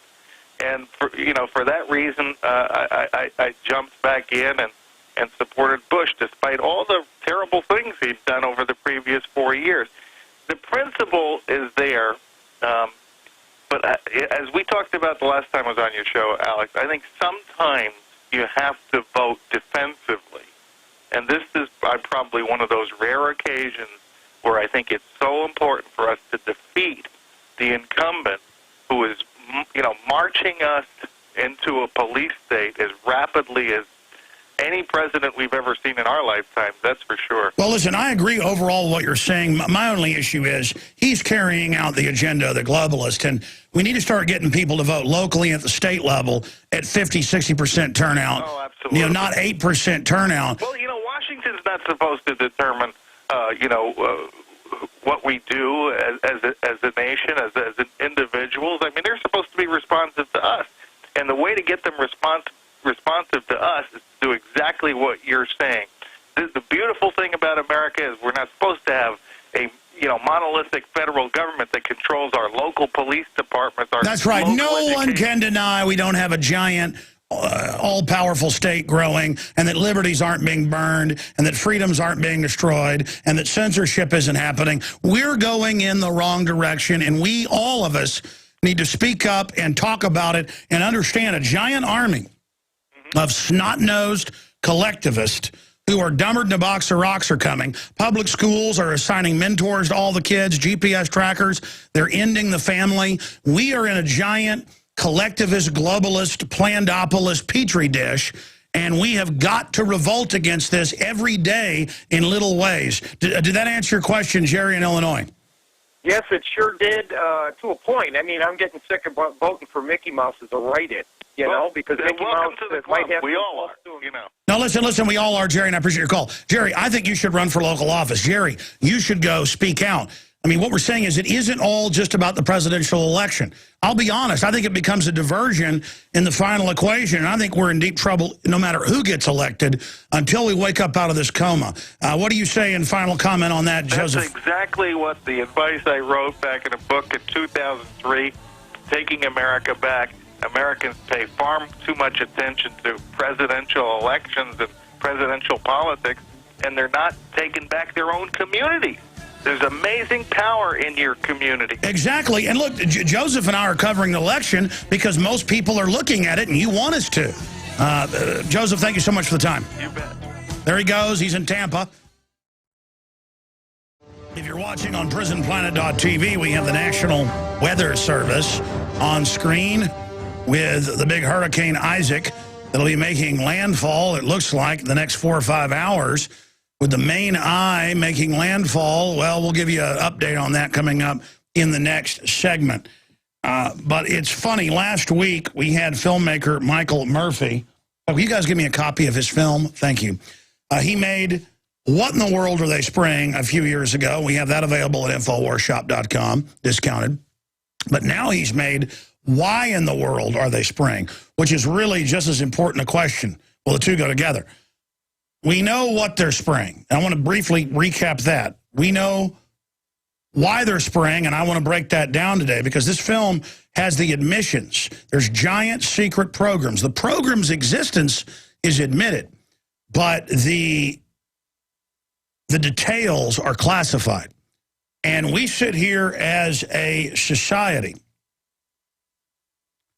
and think that we're back in the 1900s or something. Oh, you can't control the weather. You know, Joseph Farah was on earlier, and I was making the point of Obama with the joystick trying to steer it into Tampa. All I know is the Stanford Research Institute and the Department of Energy, as well as the Pentagon, the Department of Defense, in 1967, this is declassified 5 years ago, 6 years ago, that they could create hurricanes, kill hurricanes, strengthen hurricanes, weaken hurricanes, and steer hurricanes with old-fashioned aircraft technology.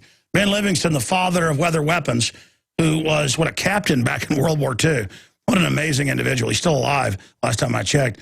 He owns he's a meteorologist for one of the biggest weather modification companies in the U.S., you know, where ski resorts and people pay them to make sure they've got snow. You can pay the Russians to do that, the Chinese as well.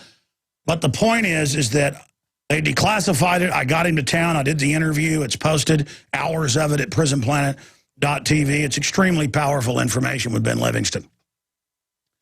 And in that, in World War II, at the end of it, he was flying propeller aircraft into not hurricanes, that's on our hemisphere, but into typhoons.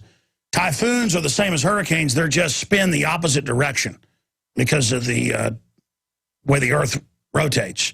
And they can go up to, 50 miles an hour faster? And the point is he's the guy that would fly over with squadrons and flood the Ho Chi Minh Trail with 10 feet of water. He could take not even a small cloud and just turn it into a giant storm. Now they've got these antenna arrays on the ground beaming up. And countries like Dubai admit they have this and are turning the desert green. But here, like we're children, they go, fluoride isn't bad for you, kiddies. Oh, GMO's not bad for you. There's no world government, and all of this is going on. So both films are absolutely essential, and purchasing them at Infowars Shop or InfoWarsStore.com funds our operation. But both these films are so important And you've got G. Edward Griffin and many others in the first one, What in the World Are They Spraying? Now the new one that just came out last week, Why in the World Are They Spraying? And they also understand how important this is. They put it out free on YouTube, day one, just trying to have a future for their families and children. But I suggest you get the high-quality DVD with the expanded extras as well, because that's what this is all about, is educating and informing people. And, again, I know we've got loaded phones from people earlier. We need to go through them and make sure that our guests are now, our guest callers are, because most talk shows will just hang up on you when a new guest comes on. I like to be nice, but then I tend to keeping you on hold, which is kind of mean. So I'm nice and I'm bad, and I apologize. We should go through and just get people that have weather modification questions or people that have been involved, open the phone lines to meteorologists. Because in these films, they've got a lot of meteorologists as well saying things are going on that aren't normal. So the globalists want to play God because they're in a race with other governments for whoever can get the greatest super weapons. And most of the stuff that the free market created has been shelved. And that's another reason government is so incredibly arrogant right now. But you look at this hurricane, we would be weird to not say it could be government created as some type of disaster for the election. And maybe Obama's waiting to have a good response to it.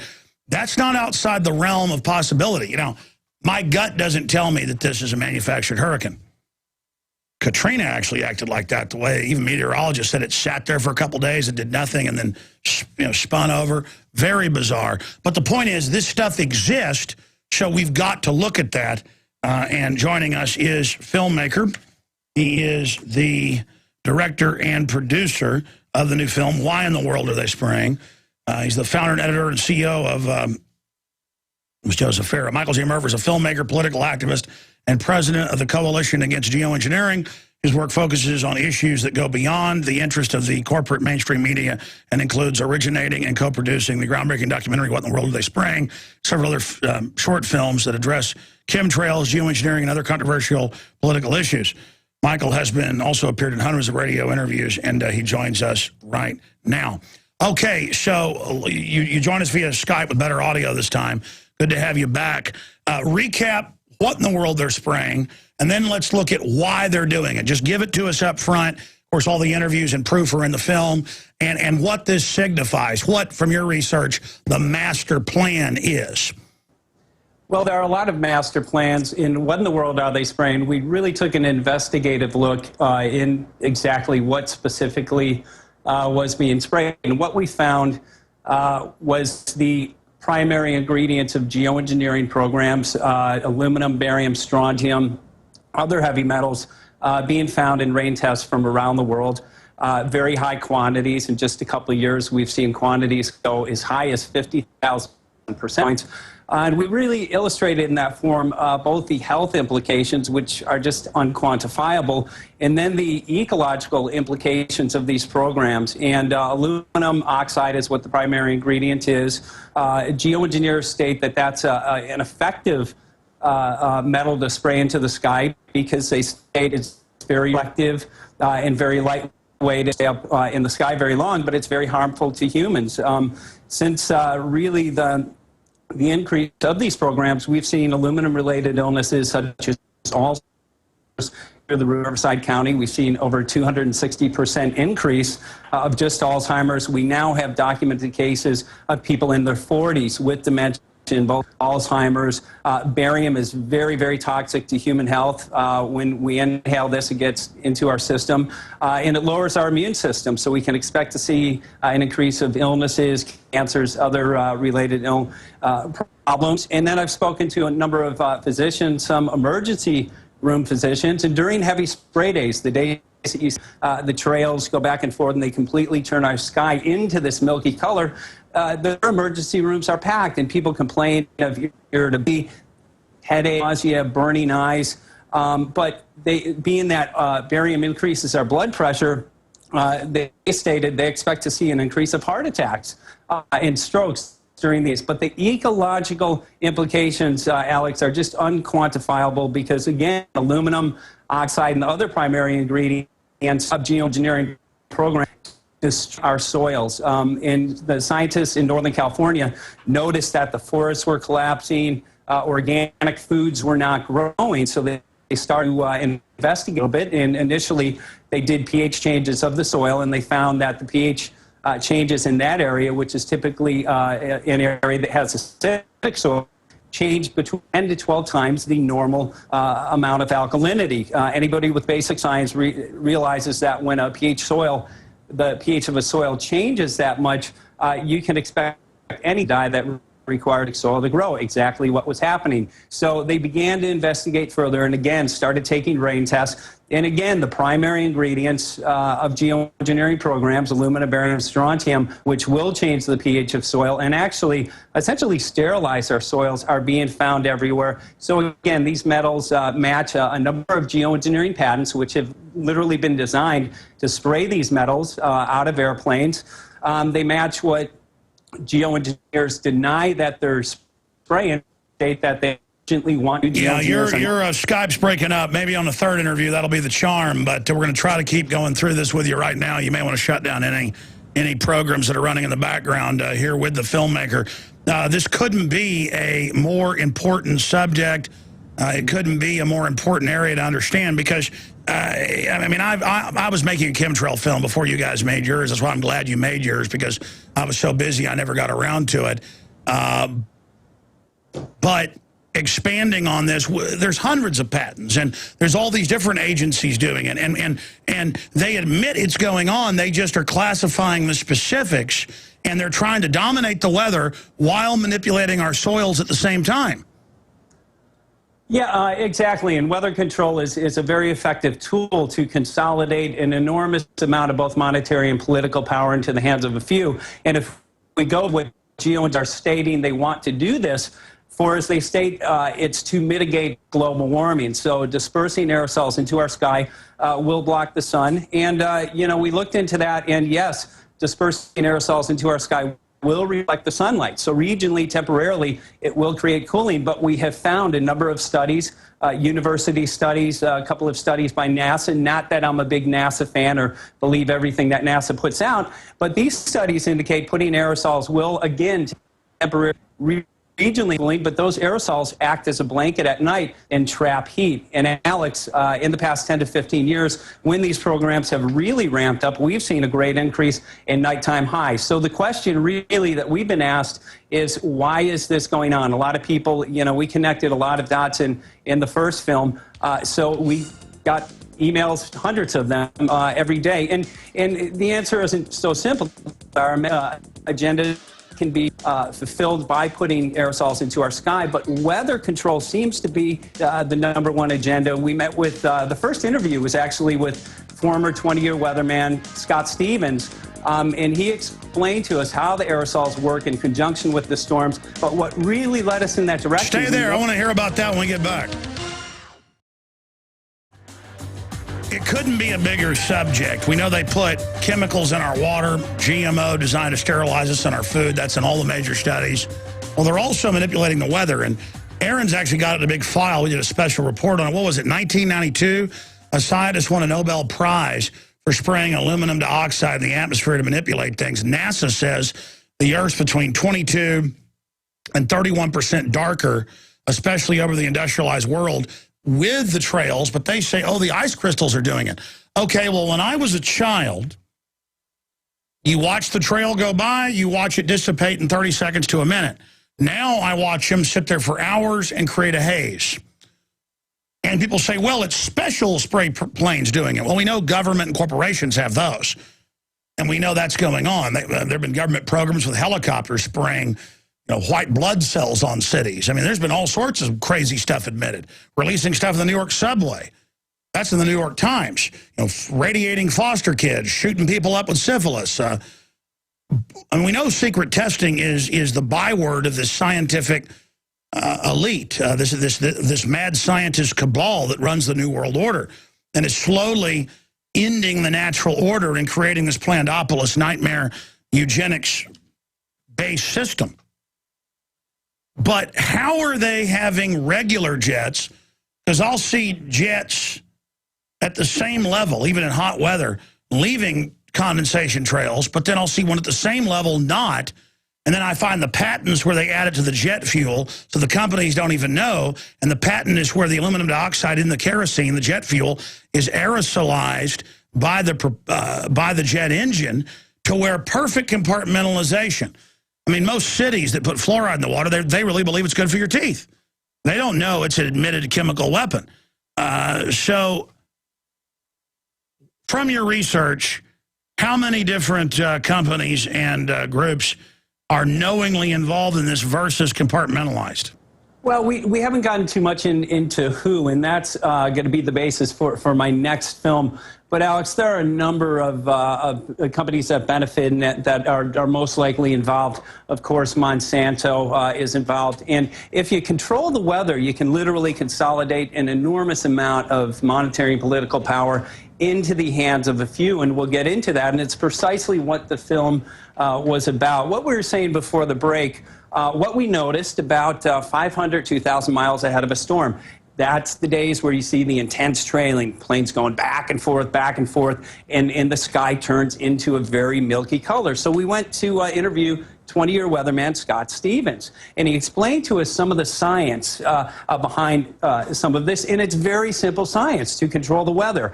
If you look at the main ingredient in geoengineering programs and what we're finding in rain tests around the world now, it's aluminum. Aluminum is a very effective conductor in our sky. So what they are able to do when they put up this heavy canopy of aerosol aluminum through the use of HARP technology or other technology, they literally have the ability to heat up our ionosphere or other parts of our atmosphere. And when that heats up, it actually creates a lift. And in that lifting of the atmosphere, it creates a low pressure vacuum. And they have the ability to literally steer storms into certain regions, or in the case of this summer here in the United States, out of certain regions. And if you look back at some of the science, and geoengineers are very open about the way that their aerosols react with water molecules. And I went to an aerosol research conference, spoke with many professors. They all told me the same thing, that geoengineering could be used to control our weather. So when they put those aerosols into our sky, normal evaporation that should occur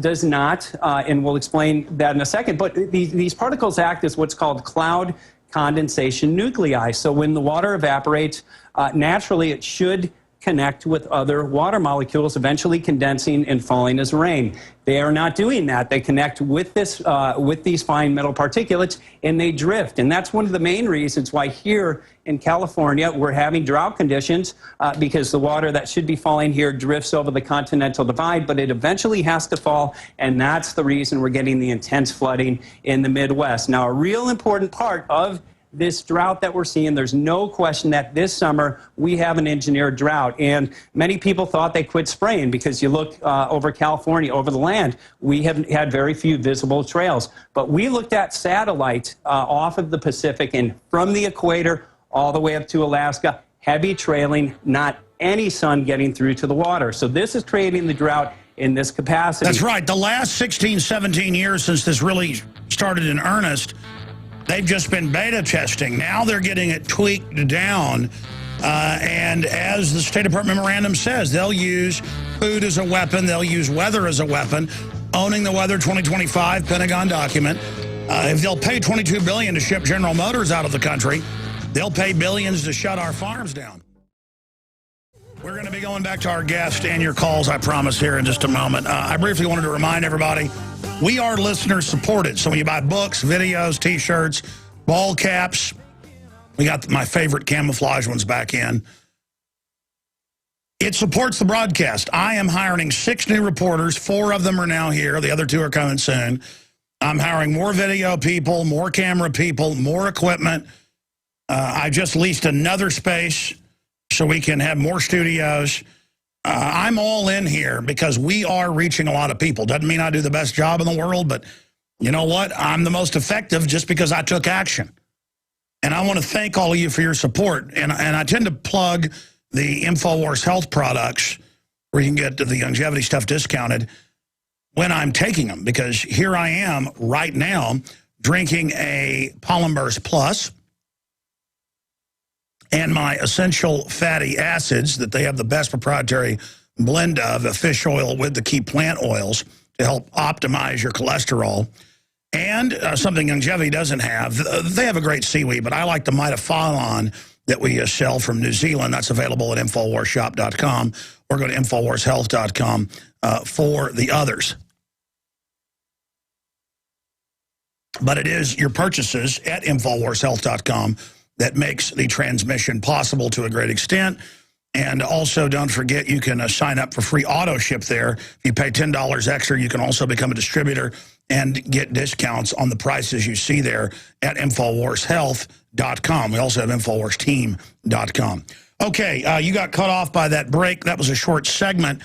Continuing with the filmmaker, the director and producer of Why in the World Are They Spraying? You were getting into this drought being engineered. And Al Gore has said, pay him money for carbon, and magically Gaia will make it be wet again, and the Mississippi won't run dry. Give us your research, your evidence, the scientists you talked to in the film for this summer's drought being engineered. Yeah, well, again, these particulates act as cloud condensation nuclei. So this summer, again, we are seeing the entire Pacific from the equator all the way up to Alaska sprayed. And to get moisture, we depend on sunshine hitting that Pacific and clouds condensing. So with this artificial coverage, we are not getting much evaporation, but the clouds that do evaporate now are attaching to the metal particulate that's being sprayed, and instead of that rain falling, it drifts. Alex, I did spend about 3 weeks this summer after Barry Kulski and I finished producing the film, of course, the crops are just being devastated there. Everything was extremely dry. What I did notice, though, when rain was in the forecast, we would see these big, beautiful cumulus thunderheads developing, and then boom, we'd see the planes spraying back and forth, literally putting an aerosol canopy over the storms, and within about 45 minutes to an hour. No. I've watched it in Texas where it's not planes landing at the airport. They fly in and in front of the front and kill it. They kill the storm, it falls apart, and that moisture drifts. So without question. But, you know, the first time I heard about this, and once we started investigating, I said, why in the world would anybody want to control the weather? And we began finding monetary, like G. Edward Griffin said in the first film. Oh, there's the Chicago Mercantile, the same one that has the carbon tax. They've now got a controlling the weather and predicting it fund. That's right. So people now are betting on the weather. And what we found, Mike Agney, who is a trader at the Chicago Mercantile Exchange, used the example as this. Through the use of weather derivatives, which many corporations actually use to offset the risk due to adverse weather.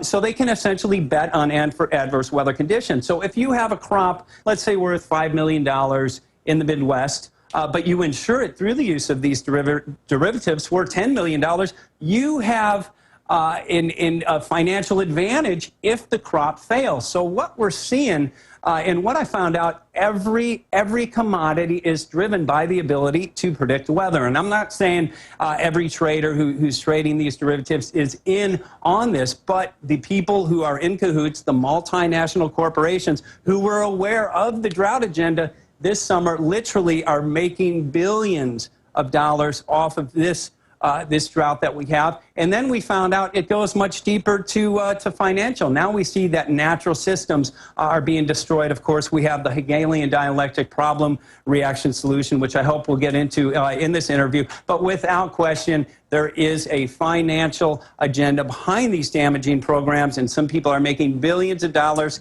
at the expense of, literally, Alex, every living thing on the planet. So this is really, really serious. Some of the consequences of geoengineering: ozone depletion. We now have a huge ozone hole over the northern hemisphere. Drought conditions. We now have most of the world, if you look at the global drought monitor, most of the world is in drought, offset rain patterns. And geoengineers are very open about this. They state, if we start these programs, this is what we'll see. And what was most concerning to me was the statement that one of the people at the geoengineering conference made. He stated these programs, if they start them, which they obviously have, could disrupt the food supply of over 2 billion people. And we have the globalists saying they want to cut the food off in the memorandums, like 200, State Department, to make us starve. Basically, there's a documentary that was voiced by William Shatner called Trinity, and it shows that world nuclear testing, and the U.S. did more than anybody combined, more than the Russians, the French, the you name it combined, the British combined. And, yeah, Trinity and beyond, thank you for correcting me, CJ. And in it, it shows over 100 tests firing high-powered hydrogen missiles, hydrogen bombs, into the upper atmosphere. And it shows old news clips, and they go, we're trying to blow a hole in the atmosphere to see if the atmosphere will off-gas into space. And I'm going, they tried to destroy our atmosphere. And it shows one night they detonate 20-plus high-power hydrogen bombs, and they don't do mushroom clouds in the atmosphere. There's these big, giant white balls. And next, we're going to try to blow up the Van Allen radiation belt. So they fire missiles into that. It's like it's mad scientists. Mad scientists are in control, and they're jacking with everything. And by the way, you say, you know, they say if they did this, it would happen. Bill Gates was just dumping stuff over New Mexico last month. They've got all sorts of testing. This has been admittedly going on. It's not like this isn't admitted because you keep adding the proviso of, yeah, they said this at this conference. I mean, they've got tens of thousands of admitted tests they've done. Go ahead. And right now they're selling this to the public, so they're using the fear of global warming, stating, you know, again, there are some very serious consequences. It's going to destroy the ozone layer. All of these consequences, which, by the way, now are happening, but they say we are going to have to do this for the greater good of humanity because if we don't do it, everyone's going to die. Alex, this is about money and power. And what we're finding, again, we interviewed Barb Peterson of Farm Wars, and she alerted us to some things that are happening to the farms across the U.S., even in Maui. We're seeing ecosystems collapse. In natural organic foods are dying. This is not speculation. Sure, that's what I wanted to raise to you. All in the last two films, you talk to countless scientists. They test the soil, but even mainline studies say all this stuff's going up. People call me everywhere, but, I mean, I talk to old-timers. There aren't as many birds. There aren't as many bugs. On the West Coast, the trees are dying. What's going on? Well, this is an attack on life itself. And the reason, and what I found out living in Hawaii, where I go after I'm in L.A., we live on an organic farm. We're dependent on natural sun, natural seeds, and rain, you know, natural systems. This is literally what every prophecy has been talking about, this big oppressive system. And I'll tell you what they do. Through death and destruction of these programs, they create what's called abiotic stress. Abiotic stress is everything that geoengineering creates. Is heavy metal contamination in our soil. It's drought. It's too much moisture, and it's fungal overgrowth, which is very deadly to crops. Geoengineering programs proliferate fungal overgrowth. So again, they create this abiotic stress, which, by the way, the EPA states that by the year 2030 we will see 50% more crop loss due to abiotic stress. And there is a company, Alex, and I'm sure you have heard of them, that has patented a genetically modified seed to address this abiotic stress. And that company is Monsanto. So through the death and destruction of natural systems, they come in with the solution to this program. And historically, farmers, after they planted a crop at the end of the season, they would get their seeds, use some of those seeds for the next season. Many of these seeds are what are called terminator seeds, and they will not regenerate. So that makes the farmer dependent year after year after year going to this company. Of course, we've seen sterilization studies that indicate a lot of other health implications with genetically modified seeds. And again, they sterilize our soil. So the farmers that we interviewed for why in the world are they spraying, one had seen a 60% decline in their ability to grow natural organic foods in the past 10 years since they've seen an increase of the aerosol trails from chemtrail programs. The other had seen a 70% decline in their ability to get yield. So again, this is... No, I've talked to farmers and people that I know that do truck farming for their whole lives, and they say they keep thinking it's a bad year, but it goes on for decades where the weather is just never the way it's been, and it's all screwed up, and the media's like, well, yeah, you're not paying money to the government for carbon dioxide. You know, carbon dioxide's not natural, it's evil. I mean, and then you learn we're in a carbon dioxide starved environment compared to when it's been. It's almost like the leaders are space aliens who are terraforming the planet to their atmosphere like they live or something. I mean, I'm not saying I really believe that, but that's almost becoming plausible for how destructive and psychopathic the people running things are. And then, again, they admit, I mean, they had a 1978 UN treaty that we signed on to not do weather manipulation. But then they tell the public, oh, it doesn't exist. I mean, it's just crazy. We're living in a matrix. Well, that treaty was the ENMOD treaty. And Dr. Nick Begich, who is in Why in the World Are They Spraying, explained an exemption. Countries can use this. The exemption was this. Countries can use this technology over their own soil. Scott Stevens, even Nick, spoke to us about controlling the weather. You can literally control weather thousands of miles away by putting aerosols into one area of the Earth, actually manipulating the jet stream and having the affected outcome of what you desire, again, thousands of miles away. So when you manipulate weather, it doesn't get to the border of the U.S. and say, oh, you know, I can't go any further because there's an ENMOD treaty. So that appears to be the loophole in this. About the genetic modification, this is, again, genetically modifying every natural system, including forests. We now have a company called Arbigen, which is genetically modifying forests. What this is, Alex, when I go back to Hawaii, we grow our food naturally. We are not dependent on the corporation because we're dependent on nature. This is an attack on nature. And through the death and destruction of natural systems, these corporations literally usurp the authority of nature or the authority of God and bring it under corporate authority so that it can be controlled by these corporations, which are controlled by these entities. And that's what this is. Again, every major religion has spoken about this, and we are the ones that have been called to address this. Alex, I'll tell you why. We still have natural systems, but they are dying very quickly. We are still getting some... No, it's a monopoly. They're going to make it where the Earth can't naturally live, and we can't naturally produce. That's their plan. Then we have to go get a genetically engineered baby or crops to live. It is a total monopoly takeover by the eugenicist, and it's all there. The reason we never made our film, going back 4 or 5 years ago, was we just year after year compiled rooms of documents and proof to where we couldn't even present it all. It's so nightmare. Go ahead.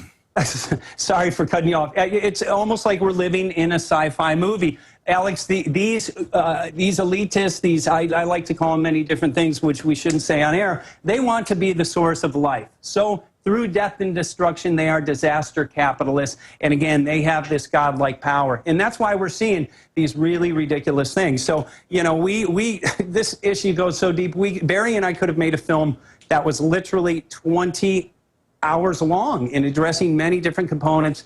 We decided to go with weather control, A, because it appears to be the #1 agenda, but it also outlines the basic principles of these programs, which again is to destroy natural systems so that these corporations... It's unbelievable, but if everybody... See, things that are so big and so horrible tend to just keep going on because no one can believe it's happening. But if everybody saw your film, if everybody out there got an issue going in their local area, enough people within the system are going to be able to turn this around. We've got to force this out into a public debate. 5 years ago, you'd talk about this and get laughed at. Now the White House science czar comes out and admits they're looking at doing it and always pushing it like it's a good thing PR-wise because they know we're waking up to them. Let's go to phone calls for our guest. Let's go ahead and talk to Lisa in California, who's listening on 1320 AM KOMY. Go ahead, Lisa, you're on the air.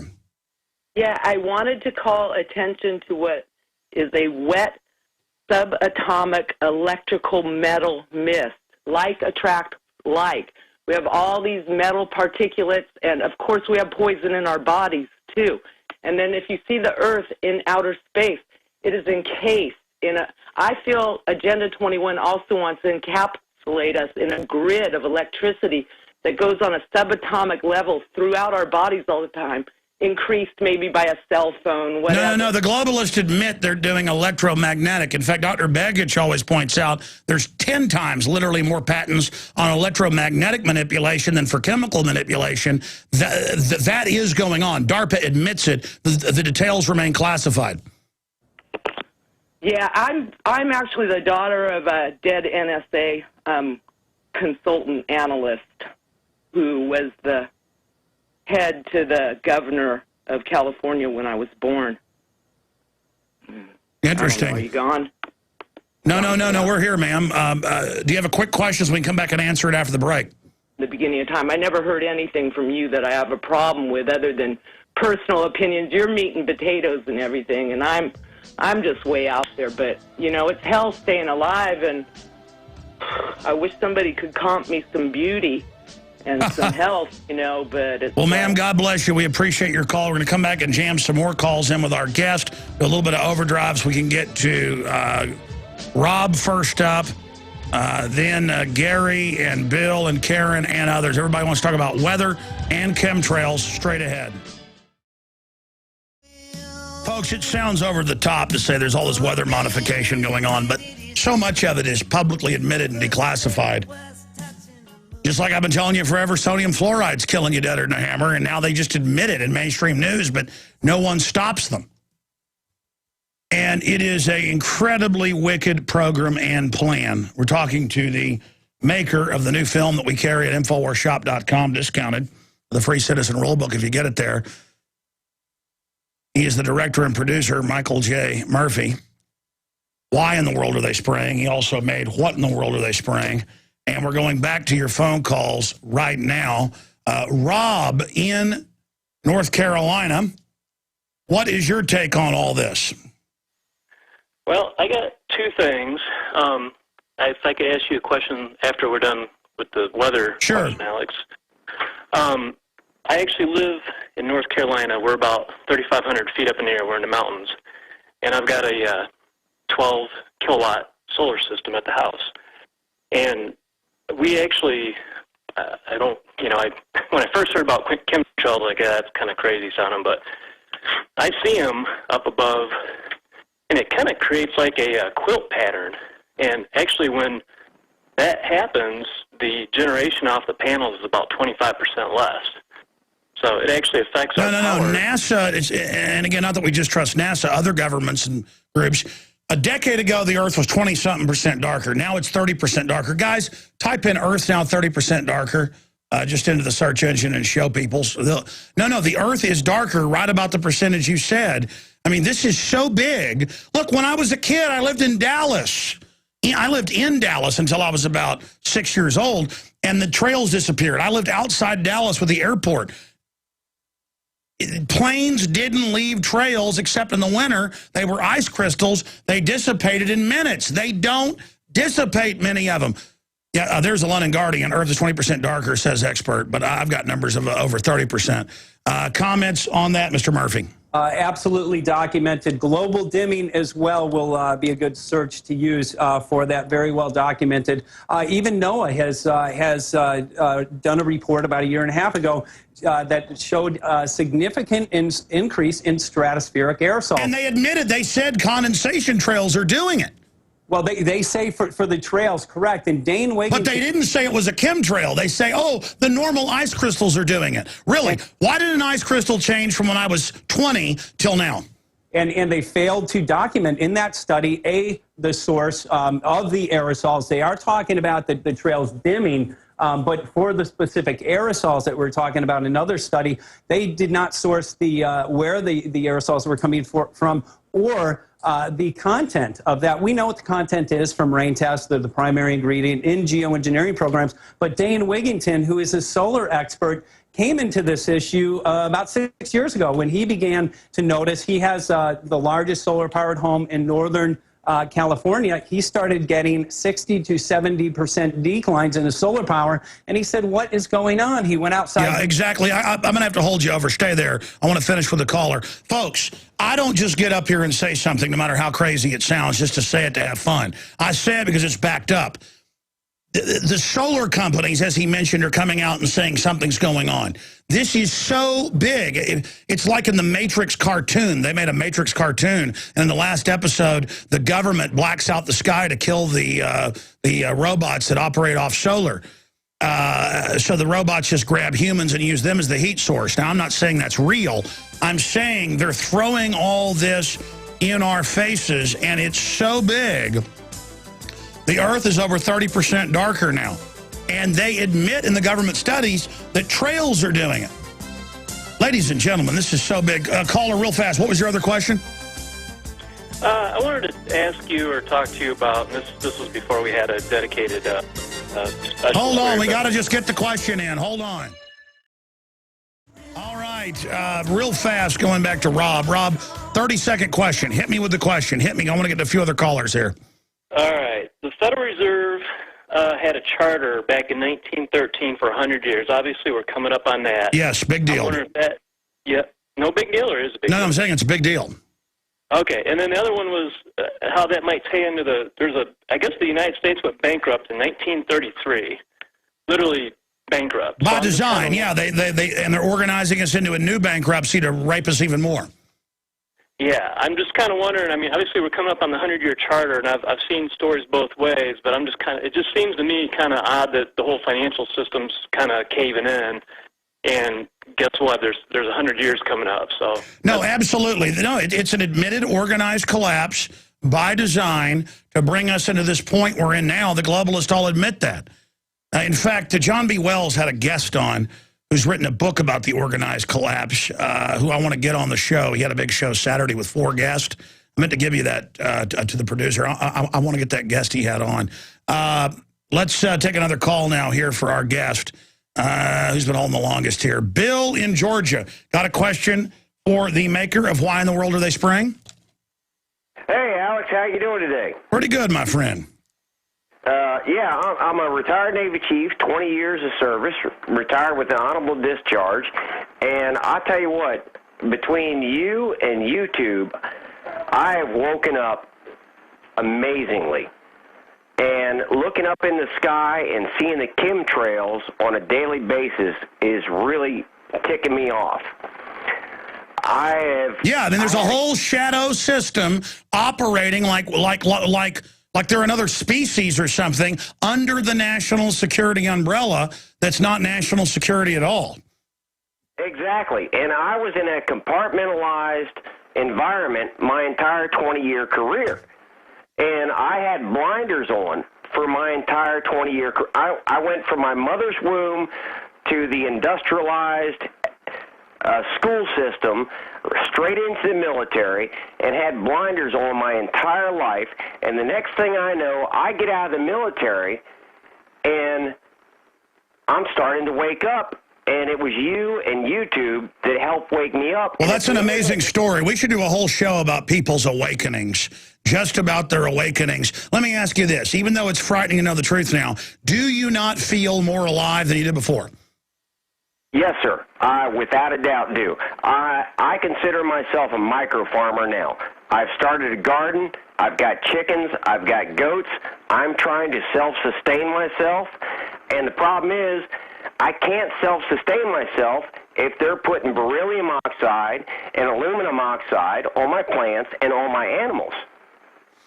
What a beautiful call. Absolutely. You know, to hear about your awakening and now you're trying to get ready. And like our guest was saying, our caller calls in and says, my solar panels don't get as much when they're doing this. And then officially, we've got solar panel experts saying up to 60%.